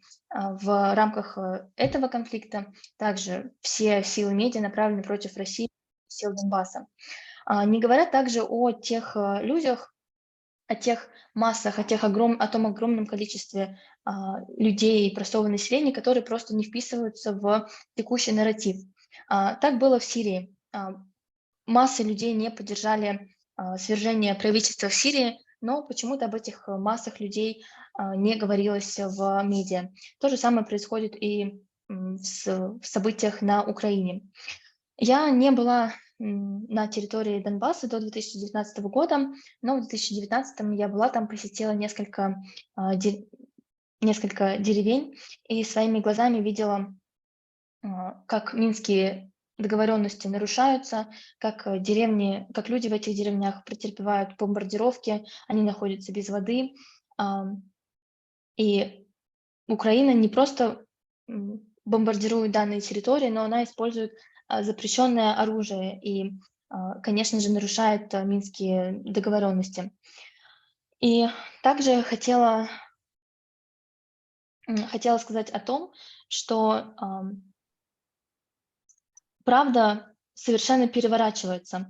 То есть мы знаем, что Украина бомбардировала эти территории Донбасса, но, как это показывает западные медиа, она просто переворачивает факты. И это у людей Донбасса не было воды, это их бомбардировали, они все эти 9 лет претерпевали военные действия со стороны Украины, но сейчас в медиа картинка рисуется прямо противоположная, что это российская армия бомбардирует мирные объекты, что это из-за ее действий люди остаются без воды.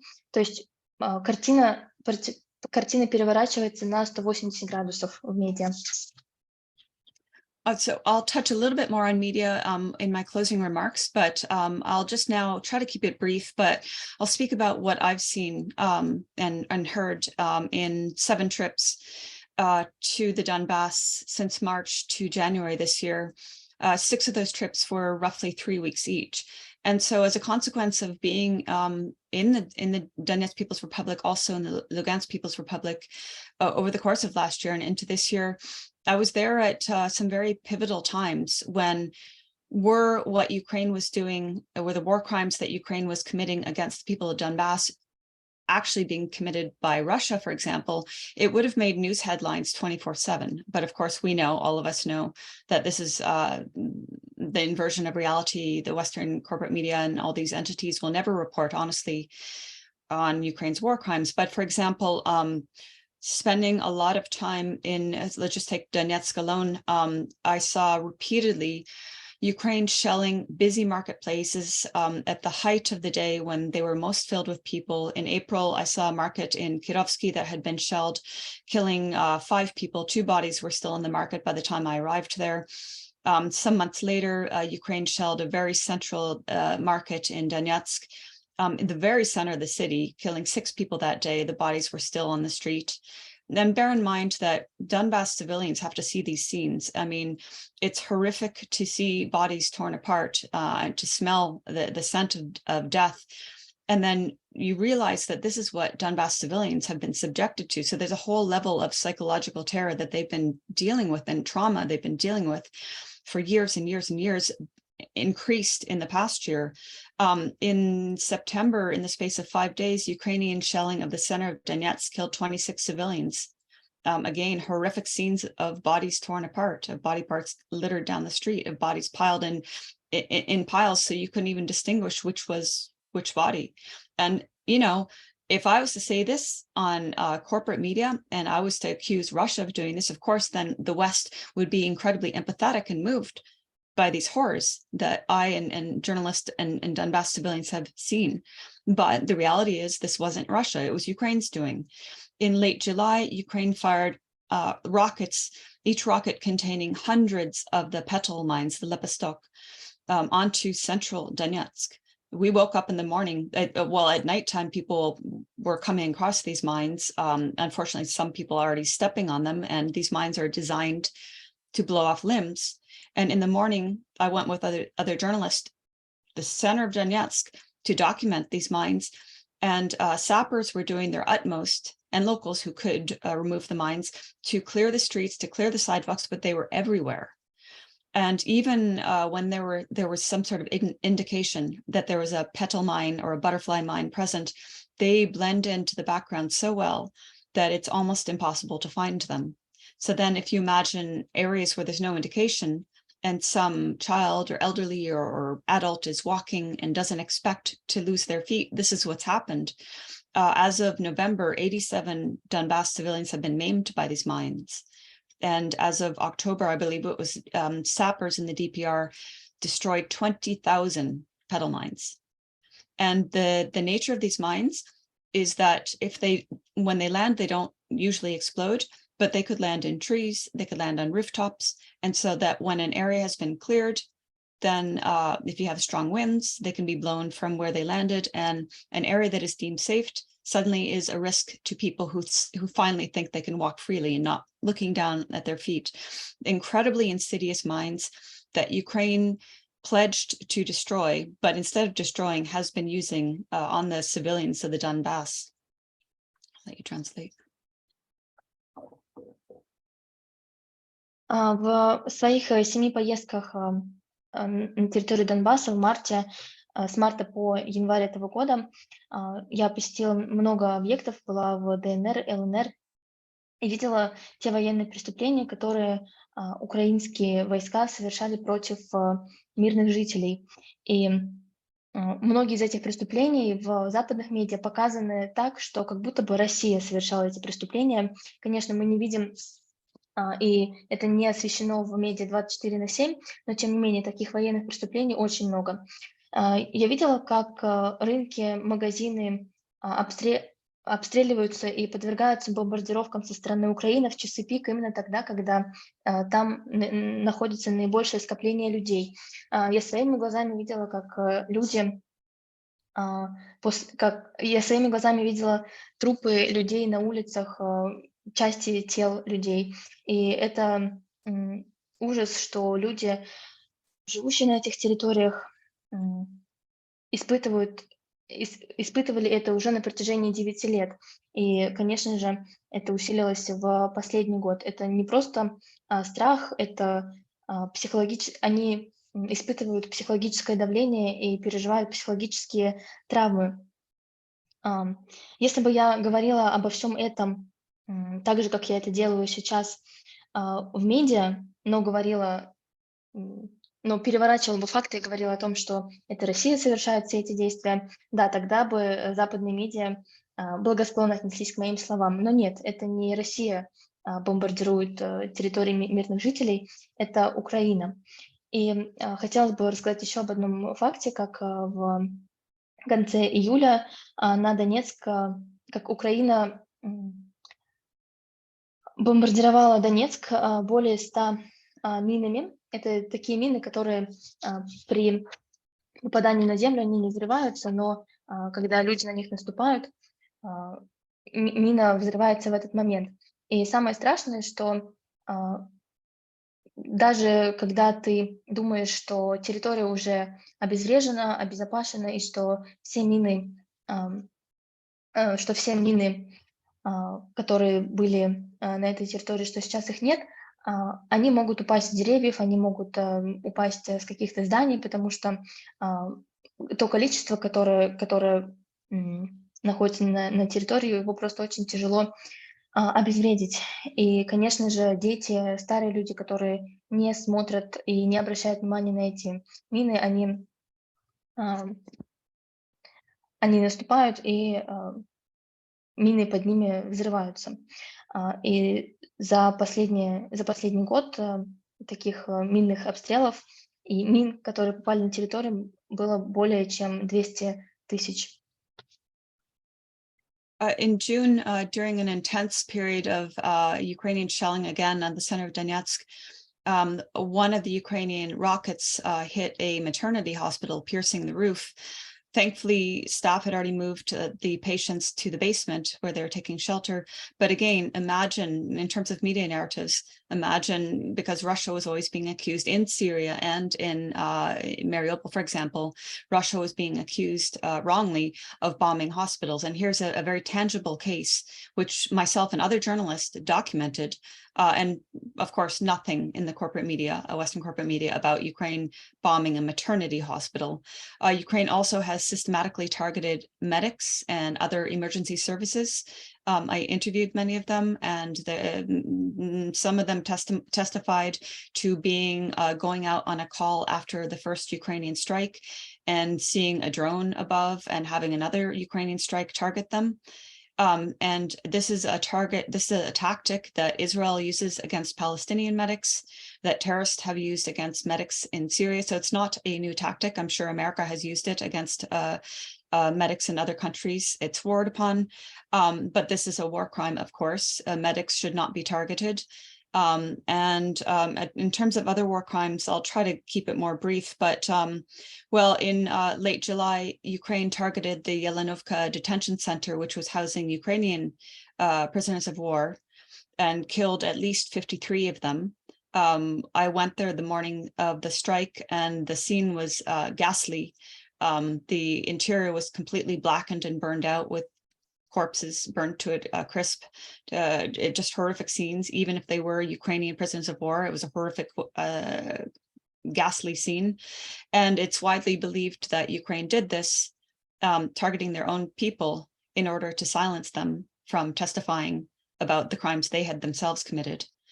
I'll just skip forward. I'll skip back. In March, I was in Volnovakha, and the main hospital there was badly destroyed, really. And of course, Western media blamed that on Russia. But the chief physician of the hospital said that Ukrainian forces occupied the hospital, just as we heard in Mariupol and elsewhere. And when I went back in subsequent months, I talked with staff there, and they said, before any Russian forces, Donbas or forces from Russia itself, because at that time, Donbas was not part of Russia, but before any forces entered Volnovakha, Ukraine was already firing on the city and on the hospital. So that's a point, again, a crime against its own people. And I don't want to take too long, because I know many people want to speak, but I think in terms of getting back to media, there's a lot of propaganda that emanated from the former mayor of Mariupol, for example. And one of the big stories they kept saying was Russia has committed mass graves outside of Mariupol. And there were 3 different sites, Mangush, Stary Krim, and I think it was Vinogradny. And all of these sites were alleged to have been pits where Russia was furiously burying people it had allegedly killed. But in reality, these were existing cemeteries where people were being buried in single plots, as happens in cemeteries around the world. But this was a media trope that was being used, again, coming back to the whole idea of vilifying the people who are actually fighting against the evil. This is a trope that was used to incriminate Russia for something it wasn't doing, when in fact, if you follow journalists like George Eliasson based in Lugansk, he can talk at length about actual mass graves committed by Ukraine over the years against the civilians and defenders of the Donbas.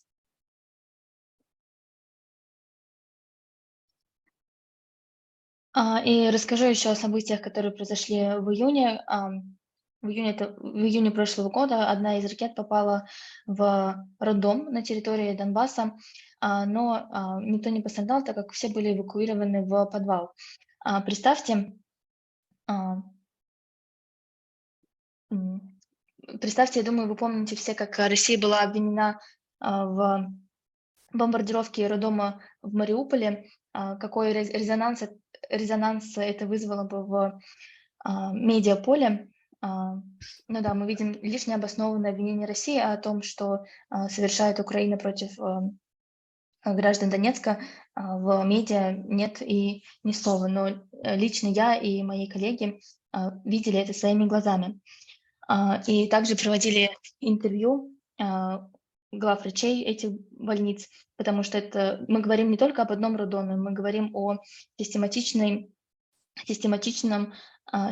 попытках уничтожить объекты медицины на территории Донбасса. И это та тактика, которую Израиль использует против Палестины. Несомненно, это военное преступление, и медики на территориях, охваченных военным конфликтом, не должны страдать и не должны быть целью военных операций. И также хотелось бы упомянуть о событии, которое произошло в Еленовке, когда 53 военных преступника украинских были убиты со стороны же Украины. Здание, где они содержались, было разрушено и сожжено, и это беспрецедентные преступления. Украина совершила своих же граждан, просто чтобы они не говорили о тех преступлениях, которые сами же совершили во время этой войны. И вернемся немного раньше, в март. Я была в госпитале в село Волноваха и говорила там с главой этого госпиталя. Госпиталь был разрушен, потому что в нем действительно потому что действительно украинская сторона оккупировала этот госпиталь, но в медиа, конечно же, об этом не говорится, и говорится лишь о том, что Россия ставит цель разрушить мирные постройки. Но это было не так. И также он сказал мне, что еще до того, как до февраля 2022 года, еще до того, как эти территории стали российскими, они подвергались постоянным бомбардировкам и военным действиям со стороны Украины. И также много пропаганды мы слышим со стороны экс-мэра Мариуполя, который говорил о геноциде со стороны россиян и говорил о существовании 3 кладбищ, в которых как раз-таки жертвы этого геноцида были похоронены. Но это уже факт и доказанный факт, что эти кладбища существовали задолго до этих событий. И это лишь очередная ловушка медиа против тех, кто на самом деле борется со злом. So just in closing, I'll just say back to media in general. I believe it was Enrique was touching on this or talking about this, the fact that, all of us are not inconsequential. In fact, we're having a huge effect in terms of turning the tide of public opinion. Precisely because I think Arno and Fee touched on this, like the people are tired of the lies. They're tired of what is so blatant by this point, lies. And perhaps some of them have a memory of the many lies leading up to other wars of aggression. And so I do think that what you were saying, Enrique, I do think that's very true, that we aren't inconsequential. What we're doing, these trips that that you're organizing to the Donbass are hugely important, bringing critical voices there to testify, as now you've had them testify at the United Nations. I mean, that's hugely important. And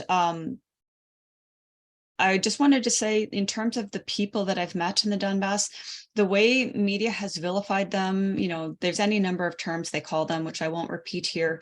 But honestly, I've asked people again and again, including members of the Donbass, the DPR armies. I've asked them, you know, do you hate Ukrainians? And the answer that I've gotten, whoever I've asked, whether civilian or militia, has been, no, we hate the nationalists, but Ukrainians are our brothers and sisters. And you wouldn't hear that in Western media because the people living there, shelled relentlessly, have been so vilified. And I think all of us have experienced this, having had personal contact with them and hearing their horrific testimonies. And if he was touching on this, meeting civilians who survived from Soledara and you know, other meetings you had, it's very moving. And I think that all of you speaking out, all of us speaking out, it is very important, as Fee was saying, to get that human face out there, because they can have, the media, they have all the fancy, you know, camera angles, the white helmets type camera angles they want. But I really think that the human story that we're expressing in a very comparatively simple manner, but unscripted, I think that has more of an effect than this high gloss, you know, propaganda that people are growing increasingly weary of. So yeah, thank you for organizing this panel, and thank you for doing these trips to the Donbass. I think that it's going to have an impact. И хотелось бы снова вернуться к нашему разговору о медиа. Я думаю, до меня мой коллега Энрике уже говорил о том, что все, что мы делаем, все наши высказывания, все наши выступления, они, правда, имеют эффект на мнение многих людей. Люди уже устали от лжи, и люди помнят, как ложь, которая также присутствовала в освещении других конфликтов, что она была и какие последствия эта ложь имела. И наши поездки на Донбасс, они очень важны, чтобы показать всем, что же на самом деле там происходит. Честно, я спрашивала у многих людей, проводила много интервью и спрашивала людей, которые служат в армии ДНР и ЛНР, как они относятся к украинцам, ненавидят ли они их. И никто мне не сказал о том, что у них есть ненависть к украинцам. Они говорили лишь о том, что они не любят и ненавидят националистов. И, конечно же, то, как эти люди изображены в медиа, это совершенно противоположно. Они изображены как враги, как люди, которые наполнены ненавистью. И все, что мы говорим, мы как независимые журналисты, как люди, которые были там и разговаривали с людьми, проводили интервью, это чрезвычайно важно для формирования правильного мнения в обществе, потому что мы рассказываем обычные истории простым языком. У нас нет каких-то скриптов и заготовленных текстов. Мы говорим лишь то, что мы видели, и эмоции, которые мы проживали. Спасибо большое за эту конференцию и спасибо за все поездки, которые были организованы на Донбасс. Спасибо большое. We want to thank Eva for the speech and for the very difficult yet very important job that she's been doing as well. And we do hope that more people will be able to travel there and see with their own eyes what's happening, talk to people, feel the atmosphere, and have a better understanding of those events. So continuing this discussion on the media aspects, since we had a question coming, I suppose, to Fiorella about the media platforms of the United States that might be considered objective when talking about the events in Donbass. Which ones would you name? And what is the audience that those platforms have? So what kind of audience addresses those, let's say, more objective media platforms? How is the situation with this specifically in the United States? That's the question to Fiorelла. But before you answer, let me just briefly translate it. Благодарим Еву за прекрасное выступление и за работу, которую она проделывает. Будем надеяться, что такого рода поездки и возможности у иностранных, в том числе экспертов и журналистов, посетить Донецк, Донбасс, другие территории, увидеть своими глазами, почувствовать, понять, что там происходит, что это все будет продолжаться. И вопрос, который мы будем обсуждать следующим, связан с медийными площадками в США. Вопрос звучит следующим образом: как можно пробить западную медийную блокаду, какие площадки в США можно считать более объективными, когда речь идет о событиях на Донбассе, и к какой аудитории эти площадки обращаются. И Фиорелла ответит на этот вопрос. Фиорелла, please go ahead. Yeah, specifically in the United States, if we're talking about media, we have to differentiate between two different types of media. Mainstream media, there is nobody that's good. I mean, the entirety of mainstream media is pretty awful. I would say the only mainstream media outlet really in the United States that has allowed the conversation to shed some sort of oppositional view to the State Department narrative is, I would say, Tucker Carlson. He has on guests, not he himself, but he brings on guests that will speak out against this. Oftentimes YouTubers and independent journalists from the United States or Canada or the West. So other than that, I mean, mainstream media is pretty much just entirely corrupt. There is really nothing positive about Russia is ever allowed on the mainstream media. If you get caught saying something, they kick you out. So, and I believe that's pretty much how it is. I've seen it in French media. I've seen it in just in general in European media as well. But I think the media that is actually discussing the conflict in a fair manner, more so, not even, but more and more of them is commentators on YouTube and people that have YouTube shows. Off the top of my head, it's going to be hard for you to translate, but there are some names in English. I would say Redacted, they have a YouTube show.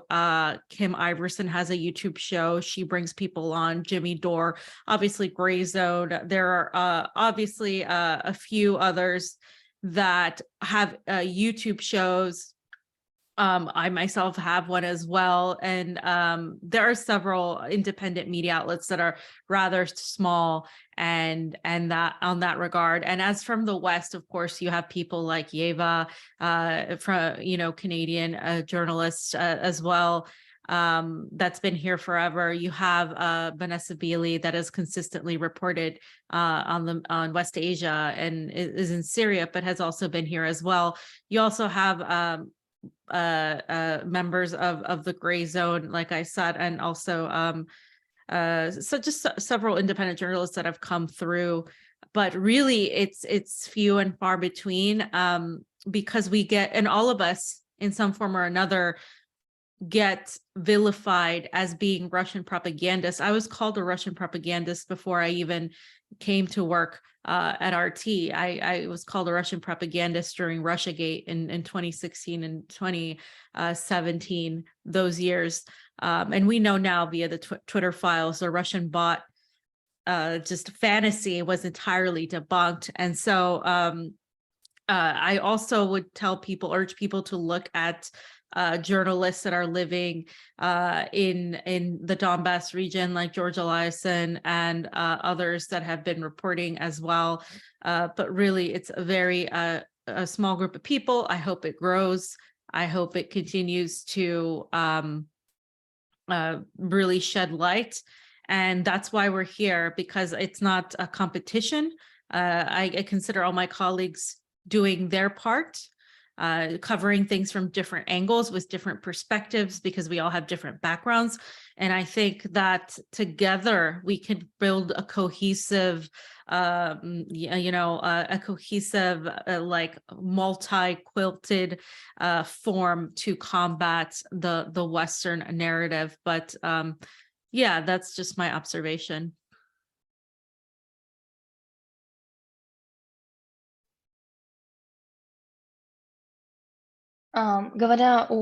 Отвечая на этот вопрос и говоря о медиа, я бы хотела здесь разделить медиа на две части. Первая медиа — это официальная медиа в США, и здесь, к сожалению, большинство из них следует лишь одной линии, ничего не позволяя говорить о России и представляя Россию как зло. Я хотела бы упомянуть только одно шоу, если я не ошибаюсь, его название «Talk Across», в котором ведущий приглашает также ютуберов и независимых журналистов. И вторая часть медиа — это независимые комментаторы. Их шоу вы можете найти на YouTube. Также скажу о некоторых из них. Это Джимми Дож, шоу Redacted. И у меня также есть свое шоу на YouTube. И конкретно в этих шоу вы уже можете услышать другие мнения, не только те мнения, которые присутствуют в официальной повестке медиа США. Также спасибо моим коллегам, таким как Ванесса Билли, которые не боятся и рассказывают в своих шоу, в своих статьях о другом взгляде на вещи. Вот Ванесса Билли, которую я упомянула, она рассказывает об Азии и Сирии. И, конечно, еще хочется добавить, что все те журналисты, которые рассказывают о событиях не со стороны Белого дома, на всех на них повешен ярлык российских пропагандистов. Лично на мне такой ярлык был повешен еще до 2017 года и до того, как я стала работать на Russia Today. И хотелось бы также отметить, что вы можете обращать внимание на тех журналистов, которые находятся сейчас на Донбассе. Да, их мало, и, надеюсь, их количество вырастет, но, тем не менее, именно они освещают события как раз-таки с территории военных действий. И в заключение также хотелось бы добавить, что я очень рада, что мы все здесь, я, мои коллеги, мы ни в коем случае не соперники, мы освещаем события с учетом своего опыта и того опыта, который мы переживаем, в частности, в своих поездках. И я надеюсь, что в будущем и количество журналистов, которые посещают Донбасс, и количество журналистов, которые освещают какое-то альтернативное мнение, не то мнение, которое главенствует в медиа США, что это количество увеличится, и как можно больше людей задумаются о правде. Спасибо большое. У нас есть еще несколько вопросов, и следующий вопрос адресован Андрею Сергеевичу Громову. Даже два вопроса из разных плоскостей, измерений более локального и более глобального. И вопросы звучат следующим образом. На ваш взгляд, какова роль Донбасса и происходящих там на данный момент событий в геополитике, в глобальной геополитике? И второй вопрос связан уже вот с локальными вещами. Каковы планы вашего фонда? Планируется ли продолжать поддерживать поездки иностранных экспертов и, соответственно, какие основные направления будут реализовываться в ближайшем будущем? So I'll translate this part, thanking Fiorellawho gave an explicit answer to the previous question. So the next one is addressed to Andrei Gromov, and this question is consisting of two parts, one local and another one more global. So the question is, what is the role of Donbas in the current global geopolitical situation? And what are the plans of the Restoration Foundation that you represent? Are you planning to continue organizing those visits for international or foreign experts and journalists? And what is to be happening in the upcoming future in relation to that? Спасибо большое. Ну, давайте начнем с большого вопроса. Конечно же, роль Донбасса в современной геополитике и глобальной политике, наверное, так даже сейчас правильно говорить, потому что все процессы в мире очень сильно замкнулись, и они все становятся глобальными. И роль Донбасса, конечно, сейчас ключевая, потому что, на мой взгляд, это сейчас уже не столько война между какими-то государствами, сколько это фактически идеологическое противостояние. То есть мы говорим о войне двух цивилизаций фактически. Одна из них базируется на одних человеческих принципах, другая базируется на каких-то правах человека, и которая она сама выдумывает. То есть одна из них более коллективистская и основанная на взаимопомощи, другая из них более предметная, капиталистическая и так далее, эгоистичная. И, конечно же, долгое время это противостояние существовало в мире, оно такое постоянное, с развитием этих цивилизаций, оно постоянно существовало, но в данный момент мы видим пик этого противостояния. То есть произошло то, что никто бы не хотел допускать, но, к сожалению, это вот крайняя ситуация. И когда Россия была вынуждена применить вооружение на территории, ну, в общем-то, на своей территории. Безусловно, я очень благодарен коллегам, которые выступали на Совете Безопасности ООН. И роль Совета Безопасности, на самом деле, здесь не стоит недооценивать.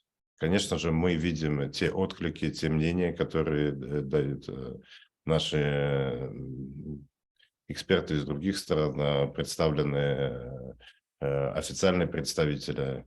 Но Совет Безопасности – это не о мнениях, это не о какой-то видении ситуации, это о исполнении законов.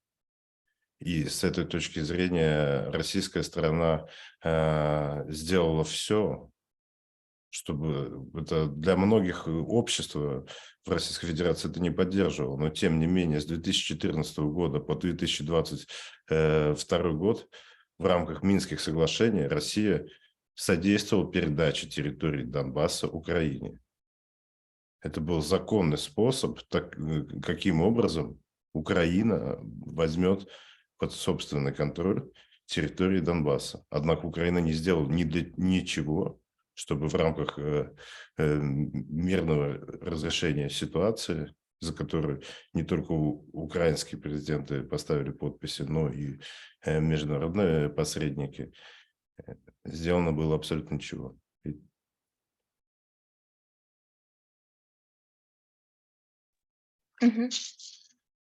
So, of course, the role of Donbass in current geopolitics is crucial, and we are not only talking about some local geopolitics, but now we're talking about global ones, because all processes now that we are facing, they are global.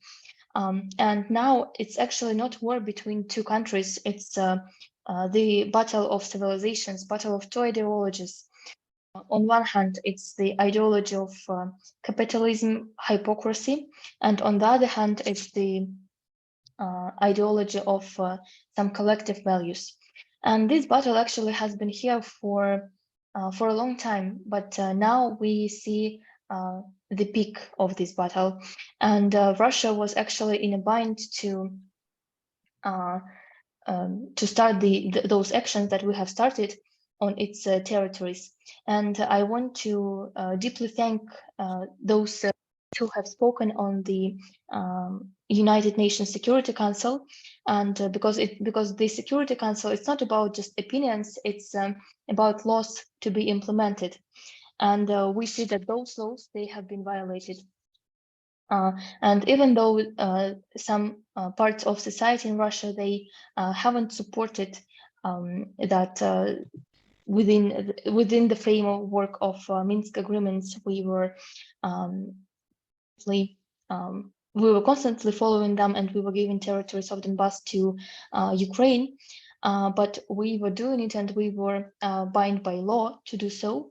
But we saw that Ukraine didn't do something for peaceful resolution of the conflict, and they chose this conflict to be resolved in a different way. И несмотря на то, что все происходит именно так, и никакие наши мирные усилия не были услышаны, все равно важно, что есть наработаны те юридические документы, которые были подписаны всеми участниками, и что есть резолюция Совета Безопасности ООН 2202, которая также прямо является международным юридическим документом. И когда наконец все это закончится, и можно будет давать этому оценки, оценки должны быть даны именно в правовой плоскости. И здесь будет четко видно, какие стороны нарушали какие-то позиции, а какие стороны пренебрегали Советом Безопасности ООН и международным правом. Мы видели такую позицию Запада не первый раз. Это не только в этом конфликте, когда без резолюции СовБеза ООН совершались вооруженные вторжения в другие страны. Это очень важный момент, поэтому, конечно, это надо все фиксировать. И несмотря на реакции, которые есть в ООН, мы уверены, что эта работа, она очень правильная, и она фундаментальная, которая, безусловно, должна быть сделана.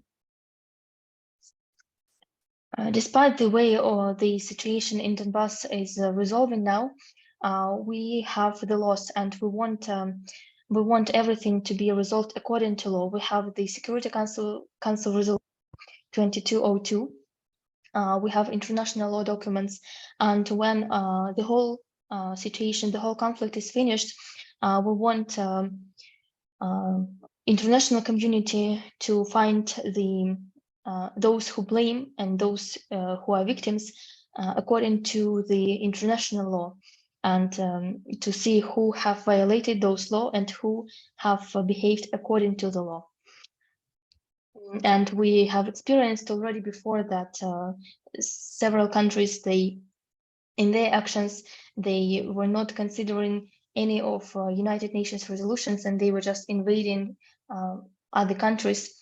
And of course, this is also unacceptable, and we hope that in the future, after the conflict is resolved, such actions, they will be punished. И, безусловно, в рамках этого конфликта уже произошли те вещи, которые необратимые. Это мы находимся в очень сложной ситуации. Такого в мире не было со времен Второй мировой войны, когда даже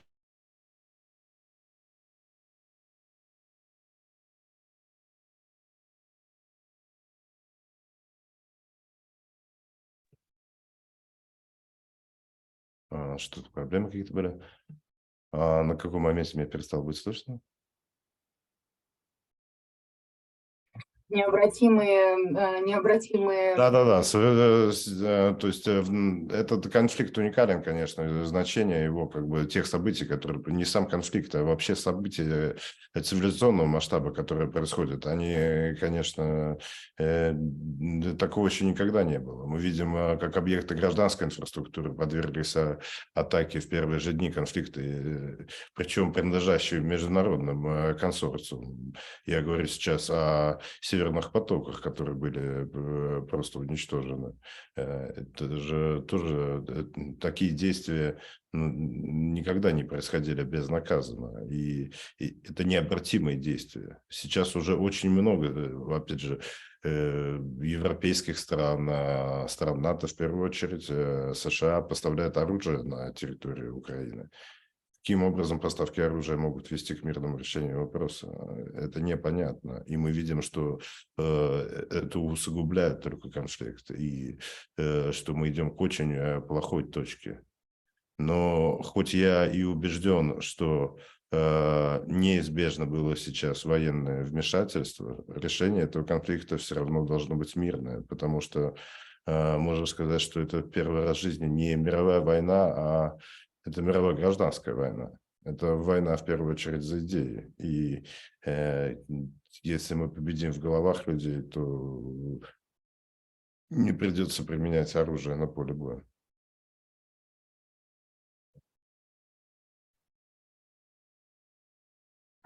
I wanted to know that irreversible things have actually already happened, irreversible changes. And what we are facing today, it's a unique event, not on the local level, on the level of civilization. And we saw and we faced that civilian objects, they were bombed, and not only some local objects, but objects that objects of international community, from international values. We see that the United States and Western countries, they provide help, they provide weapons to Ukraine. And the question is how weapons can help in building peace in this conflict. I truly believe that there were no way but the military way of resolving this conflict, but the solution, of course, should be peaceful. And we should find the way to find this peaceful solution. Да, ну и заканчивая, хотел бы, конечно же, поделиться о планах нашего фонда. Безусловно, у нас есть гуманитарная миссия. Я вот очень рад, многие наши коллеги здесь говорили о госпитале в Волновахе, например, что там посещали его. Это действительно героические люди, которые провели больше 20 дней в подвалах, принимая роды, проводя сложные операции. И на самом деле, ну, там ситуация была простая. Украинский танк подъехал из 5 метров прямой наводкой выстрелил в родильное отделение. Хорошо, что в этот момент люди уже находились в подвалах, и в этот момент не было погибших, хотя в другие моменты были погибшие. Это действительно героические люди. Вот Регина задавала вопрос, проект «Мирный», прекрасный проект, я всем рекомендую фильм посмотреть, там тоже есть кадры больницы в Волновахе в первые дни после ее разрушения. Просто, безусловно, это производит большое впечатление на всю жизнь. И, конечно, нельзя не заниматься какими-то гуманитарными проектами, когда ты уже находишься на территории. Поэтому, конечно, мы поддерживаем многие социальные объекты. Также один из таких объектов поддержки, которым мы уделяем особое внимание, это тоже рядом с Волновахой находится Свято-Никольский монастырь. Там 75 героических людей постоянно стоят на передовой, уже фактически год находятся без какой-либо поддержки, на собственном снабжении, фактически находятся на волонтерских командах. И ничего там нету рядом военного. Это, безусловно, только религиозный объект, в котором находятся только монахи. Но, тем не менее, с начала конфликта мы имеем больше 8 жертв на территории данного объекта и еще больше раненых. Но, конечно же, это те вещи, которые просто мы не можем не делать. Когда мы это видим, мы не можем пройти без поддержки и не оказать поддержку в данной ситуации. Важнейшей мы задачей своей видим, конечно же, использовать наш опыт в сфере политических наук, социологии, консалтинга для того, чтобы систематизировать ту информацию, которую мы получаем на территориях, чтобы из этого могли получаться большие аналитические материалы, которые помогали бы тем, кто вновь прибывает на территорию, разобраться в ситуации, тем, которые бы помогали адаптироваться, тем, которые бы рассылались по международным заинтересованным лицам. И, конечно же, здесь роль приезда наших коллег из других стран на территорию, она просто колоссальна. Мы сейчас обсуждаем совместно с нашим общественным движением Донецкая Народная Республика и главой республики создание такого постоянно действующего центра на территории, где все заинтересованные могли бы прийти постоянно обмениваться опытом, делиться материалами, где мы представляли какие-то материалы для общего доступа. Я думаю, что в ближайшие моменты мы такой проект запустим. Вот какие-то такие основные моменты. Спасибо большое всем.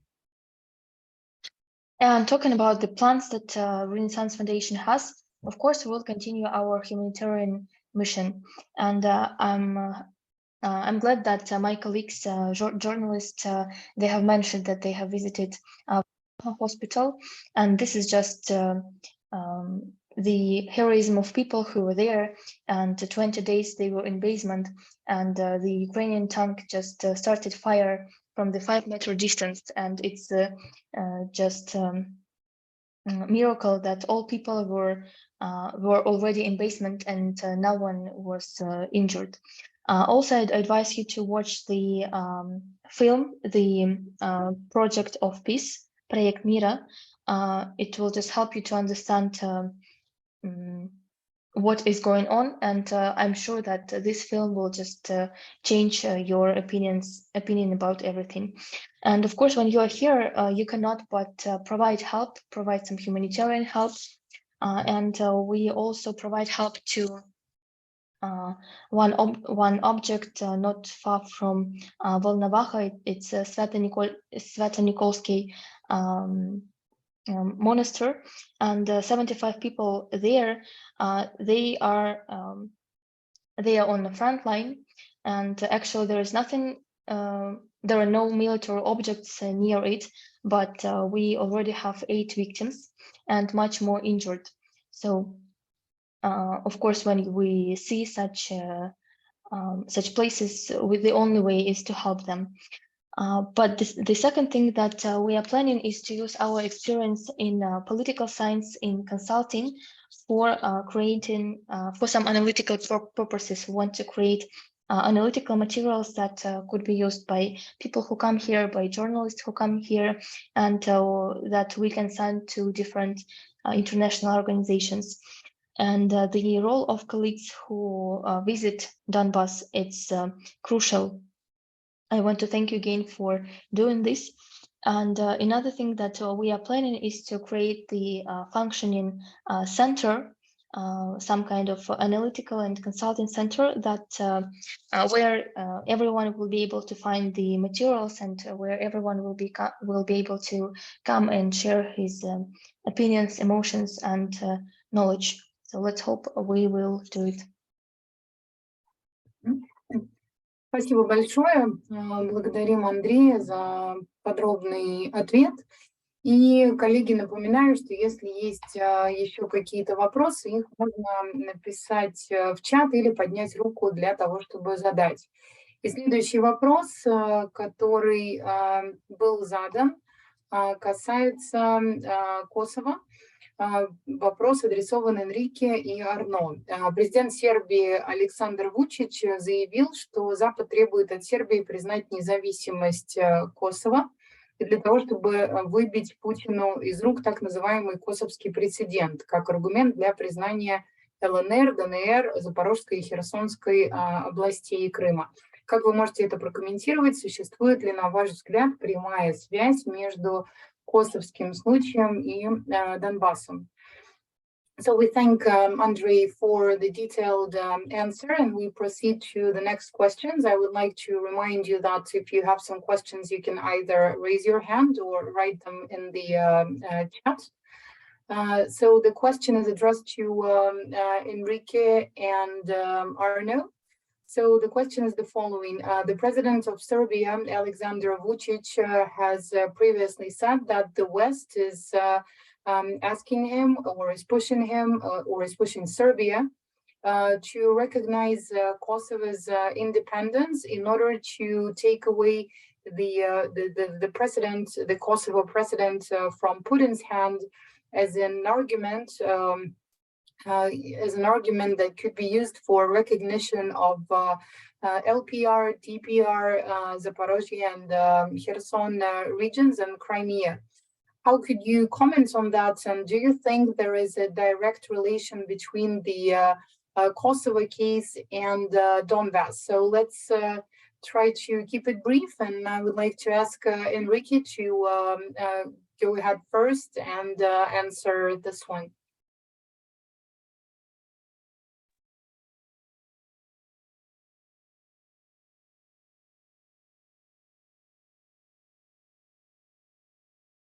It looks like you're muted.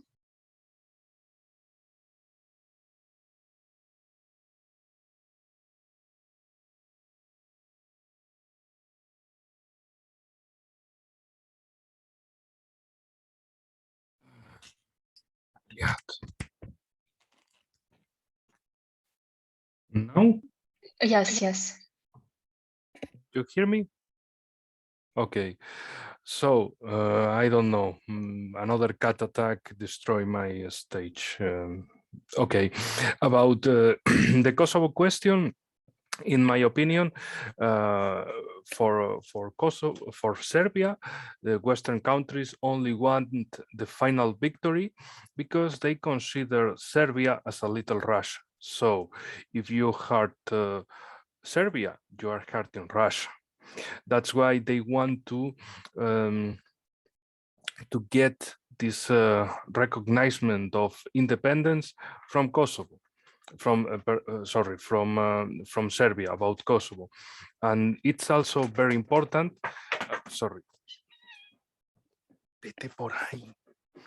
and also it's very important because, of course, in the case of Kosovo, it happened only this declaration of independence from regional parliament, not referendum, not public action. No, only unilateral declaration from Kosovo parliament, and later the recognition from European from some parts of European countries, not Spain. Luckily, we did our government did the best part, and in the case of USA, of course, they recognized the interest of these countries was in the favor of in the sake of destruction of Serbia.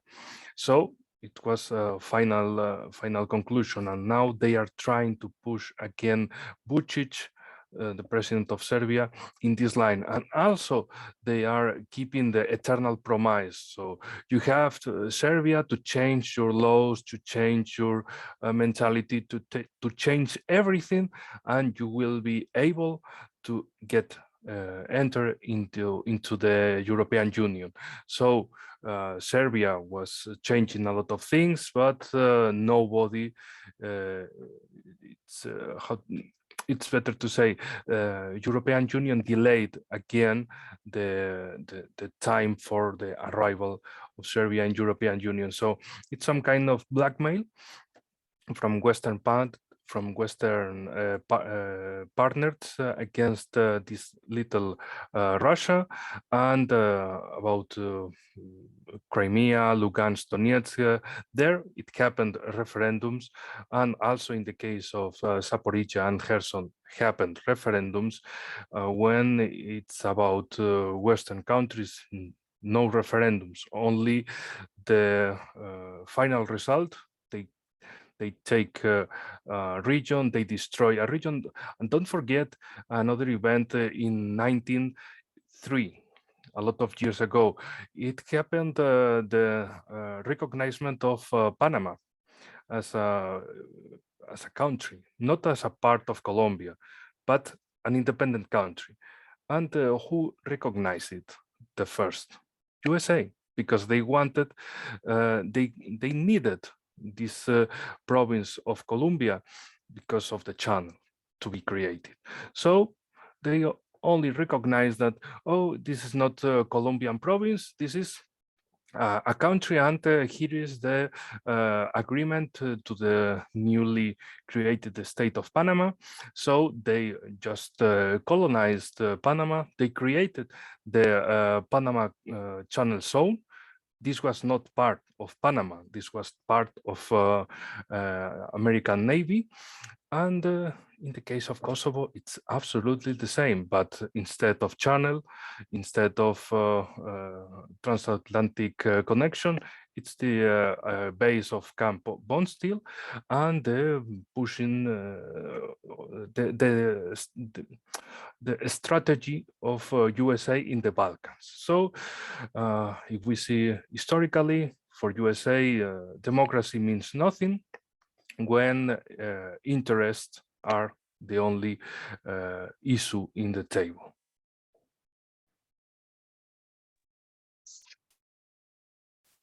Итак, я считаю, что Сербия в данном случае должна рассматриваться как маленькая Россия, которая относится так же, как Россия, только вот к малому брату России. Поэтому и хотят добиться от Сербии независимости Косово.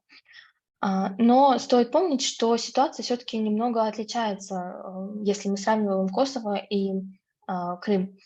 В Косово мы видим, что только парламент декларировал независимость, и это было только решение парламента, то есть не было референдума, не было никаких действий со стороны населения.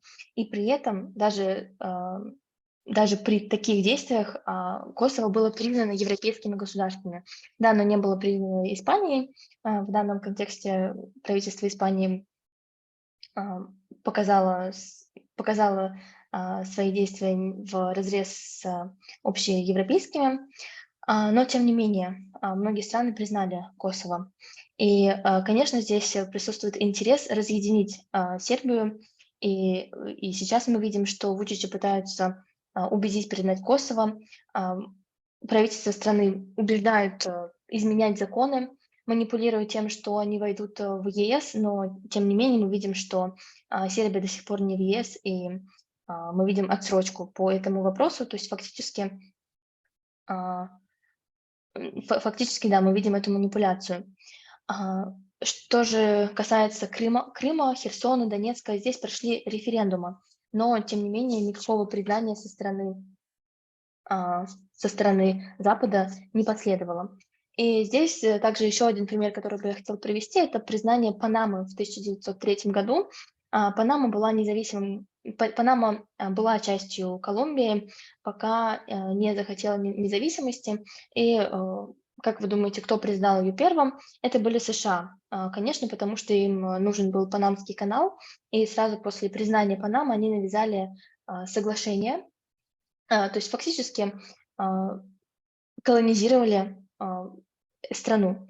В случае с Косовом мы видим то же самое, но здесь уже нету канала, нету таких прямых территориальных интересов США, но Косово — это оплот стратегии США на Балканах, и поэтому еще один пример, как интересы важнее демократии.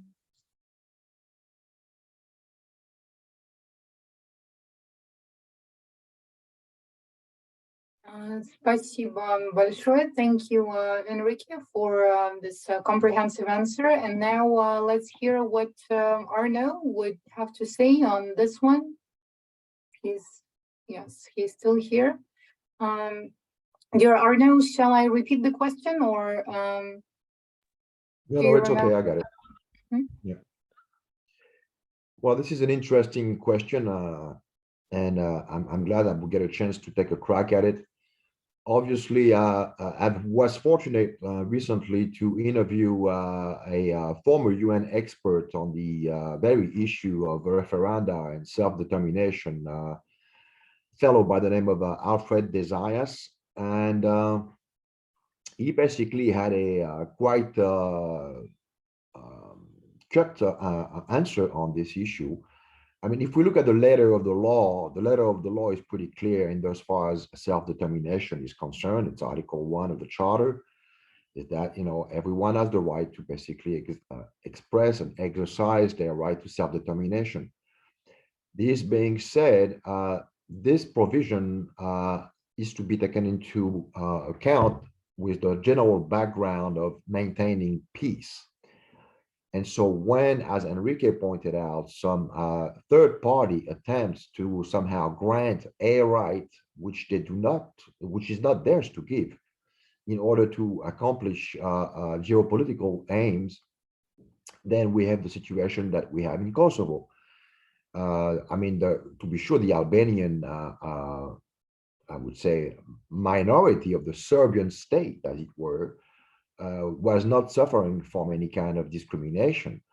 But in the wake of the Bosnian and, or should I say, the Balkan wars at large, it became convenient for the United States and its allies in the European Union to use the Albanian component of the Serbian state as a lever to get some kind of Trojan horse in the heart of Europe and they were basically leaning on this quasi-mafia state, from the KLM, notorious, infamous KLM clique gang, which somehow managed to avoid prosecution by and large during the ICTR proceedings, and to giving them a green light and basically unilaterally declare some kind of independence when this was almost like disproportionate to the situation. They were not suffering any kind of discrimination, as I say again, no physical threat to their physical integrity. And so in that respect, the situation is completely different from the Donbas regions of Ukraine, formerly Ukraine, as it were, where we clearly have a what you might call it, a two-tier system in as far as equality before the law, not to mention the discrimination in as far as the ethnic Russians' ability to practice their own language. So they are being stigmatized, and when they are trying to defend what up until 2014 had been the consensus, which was a kind of a modus vivendi, exemplified by this 2012 Ukrainian law, which recognized in any area where more than 10% of the population was known to speak that language as a national language. They suppressed that law in 2015 after the Maidan coup, and to be sure to make sure that there would not be any kind of going back to a reasonable solution and or maybe a reconciliation. In 2018, they outright declared that law to be unconstitutional. So the situation is quite different, as when Enrique mentioned, as far as Crimea is concerned, going back as far as 1994, people at the time voted for self-determination. So there was always, and we heard this actually from people who joined the special military operation and who were from Crimea, that they never, basically regretted their choices, and that the public mood in Crimea was overwhelmingly in favor of rejoining Russia. So you have the letter of the law, and then you have the case-by-case approach. To that extent, it's interesting to note that back in 2017, 2018, there was an attempt by Catalonia to organize some kind of referenda on self-determination, and we understand that this was somewhat promoted by Brussels in its Euro region policies, but Madrid quickly, quashed the initiative, and obviously, this was to be, looked up against the background of Spain in territorial integrity. And so we still have this tension between the EU center, those unelected bureaucrats who are trying to carve out for themselves some kind of, artificially drawn remapping of what Europe should be all about in their way of looking at things, and the remaining prerogative of, nation states who are, doing everything they can to preserve what has been administratively accepted internationally as such, in promoting their own interests. So it's this tension that we see at play here. So self-determination, yes, but always with the overarching principle enshrined in, I guess, Article 2, Paragraph 3 of the UN Charter, which is always seek peaceful solution. If autonomy is sufficient to recognize one's own peculiarities, then autonomy should be pursued only so long as, it does not pave the way for regional instability, no matter what the region. It's important to avoid any kind of destabilization, just for the sake of self-determination. Спасибо за такой интересный вопрос. Я недавно интервьюировала бывшего эксперта ООН по этому вопросу и хотела бы также включить его мнение по этому вопросу. И хотела бы взглянуть на это со стороны именно права. У нас есть статья 1 Устава ООН о том, что каждый имеет право на самоопределение. Но что важно здесь учитывать, что это право должно быть использовано так, чтобы в целях сохранения мира. И ни в коем случае третья сторона не должна навязывать как раз-таки вот это желание на самоопределение, как это было, например, в Косово, если мы говорим о нем. Мы видим, что албанцы не испытывали никакого притеснения со стороны сербского населения, никакой дискриминации, физического насилия. Но Запад умело смог использовать этот албанский компонент для своих интересов на Балканах. И если же мы переходим к Донбассу, здесь ситуация прямо противоположная. Если в Косово не было никакой дискриминации, на Донбассе мы видим эту дискриминацию. Мы видим дискриминацию против этнических русских по языковому принципу. И в 2018 году было отменено право использовать русский язык как официальный на тех территориях, где проживает русскоязычное население. Уже одно это говорит о том, что имеет место быть дискриминацией. И также, беседуя с людьми, которые участвуют в специальной военной операции, с людьми, которые находились в Крыму, когда он присоединялся к России, я слышу мнение о том, что люди, которые находились в Крыму, местные жители, все они хотели стать частью России, и это действительно было их мнение и их выбор. И говоря о международном праве, мы видим, что существует, с одной стороны, международное право, а с другой стороны, существует практика, что это право интерпретируется по-разному в зависимости от конкретной ситуации. Не нужно далеко ходить, мы помним события в Каталонии. Каталония захотела отделиться от Испании и стать более автономной. И в частности, причиной этому была политика европейская политика. Но Мадрид, конечно же, не дал этому произойти и защитил свою территориальную целостность. То есть здесь мы опять же видим другой пример того, как этот закон используется в реальной жизни. И опять же, хотела бы процитировать статью 2, пункт 3 Устава ООН, что стороны всегда должны прибегать к мирному решению и искать этого мирного решения. То есть если в определенном случае создание автономии является мирным решением, именно это решение должно быть выбрано, вне зависимости от того, какая это страна, какой континент и какая территория. Спасибо большое. Thank you, Arno, for answering this question. And well, it's been a very important talk and, generally speaking, a very important discussion that couldn't fit into the 2 hours we had planned and scheduled. So I would like to thank everyone who was taking part in this event today.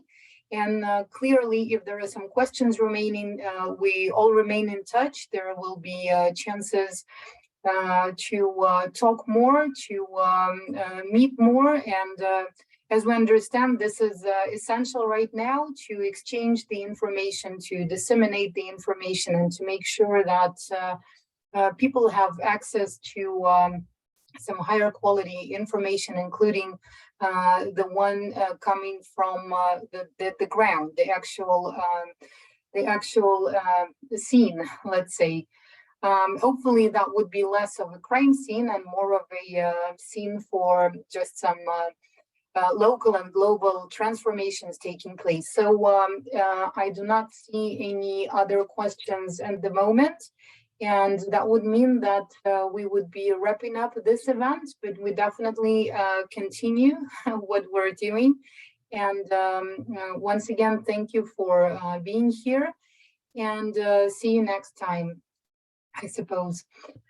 Спасибо большое всем участникам сегодняшнего мероприятия. Вопросов пока больше не видно, и это значит, что мы будем заканчивать мероприятие. Безусловно, темы, которые сегодня обсуждались, настолько масштабные, и такое количество информации по ним есть, что сложно было уместить в запланированные 2 часа нашу сегодняшнюю дискуссию, но мы, безусловно, продолжим. И за рамками сегодняшнего мероприятия, безусловно, будем оставаться на связи, продолжать наши обсуждения, распространять информацию как среди экспертных сообществ, так и доступную для широких аудиторий. Поэтому еще раз хочу поблагодарить всех, кто сегодня к нам присоединился. И если какие-то вопросы остались или будут появляться, мы, безусловно, остаемся на связи для того, чтобы получить ответы. И отдельное спасибо Алине за перевод и за непростую работу, которую она сегодня проделала. Всем хорошего вечера, да, на этом будем завершать. Спасибо, Юлия Андреевна, спасибо всем коллегам. Спасибо всем. Увидимся на следующий. Thank you, everyone. It was a pleasure. Thank you.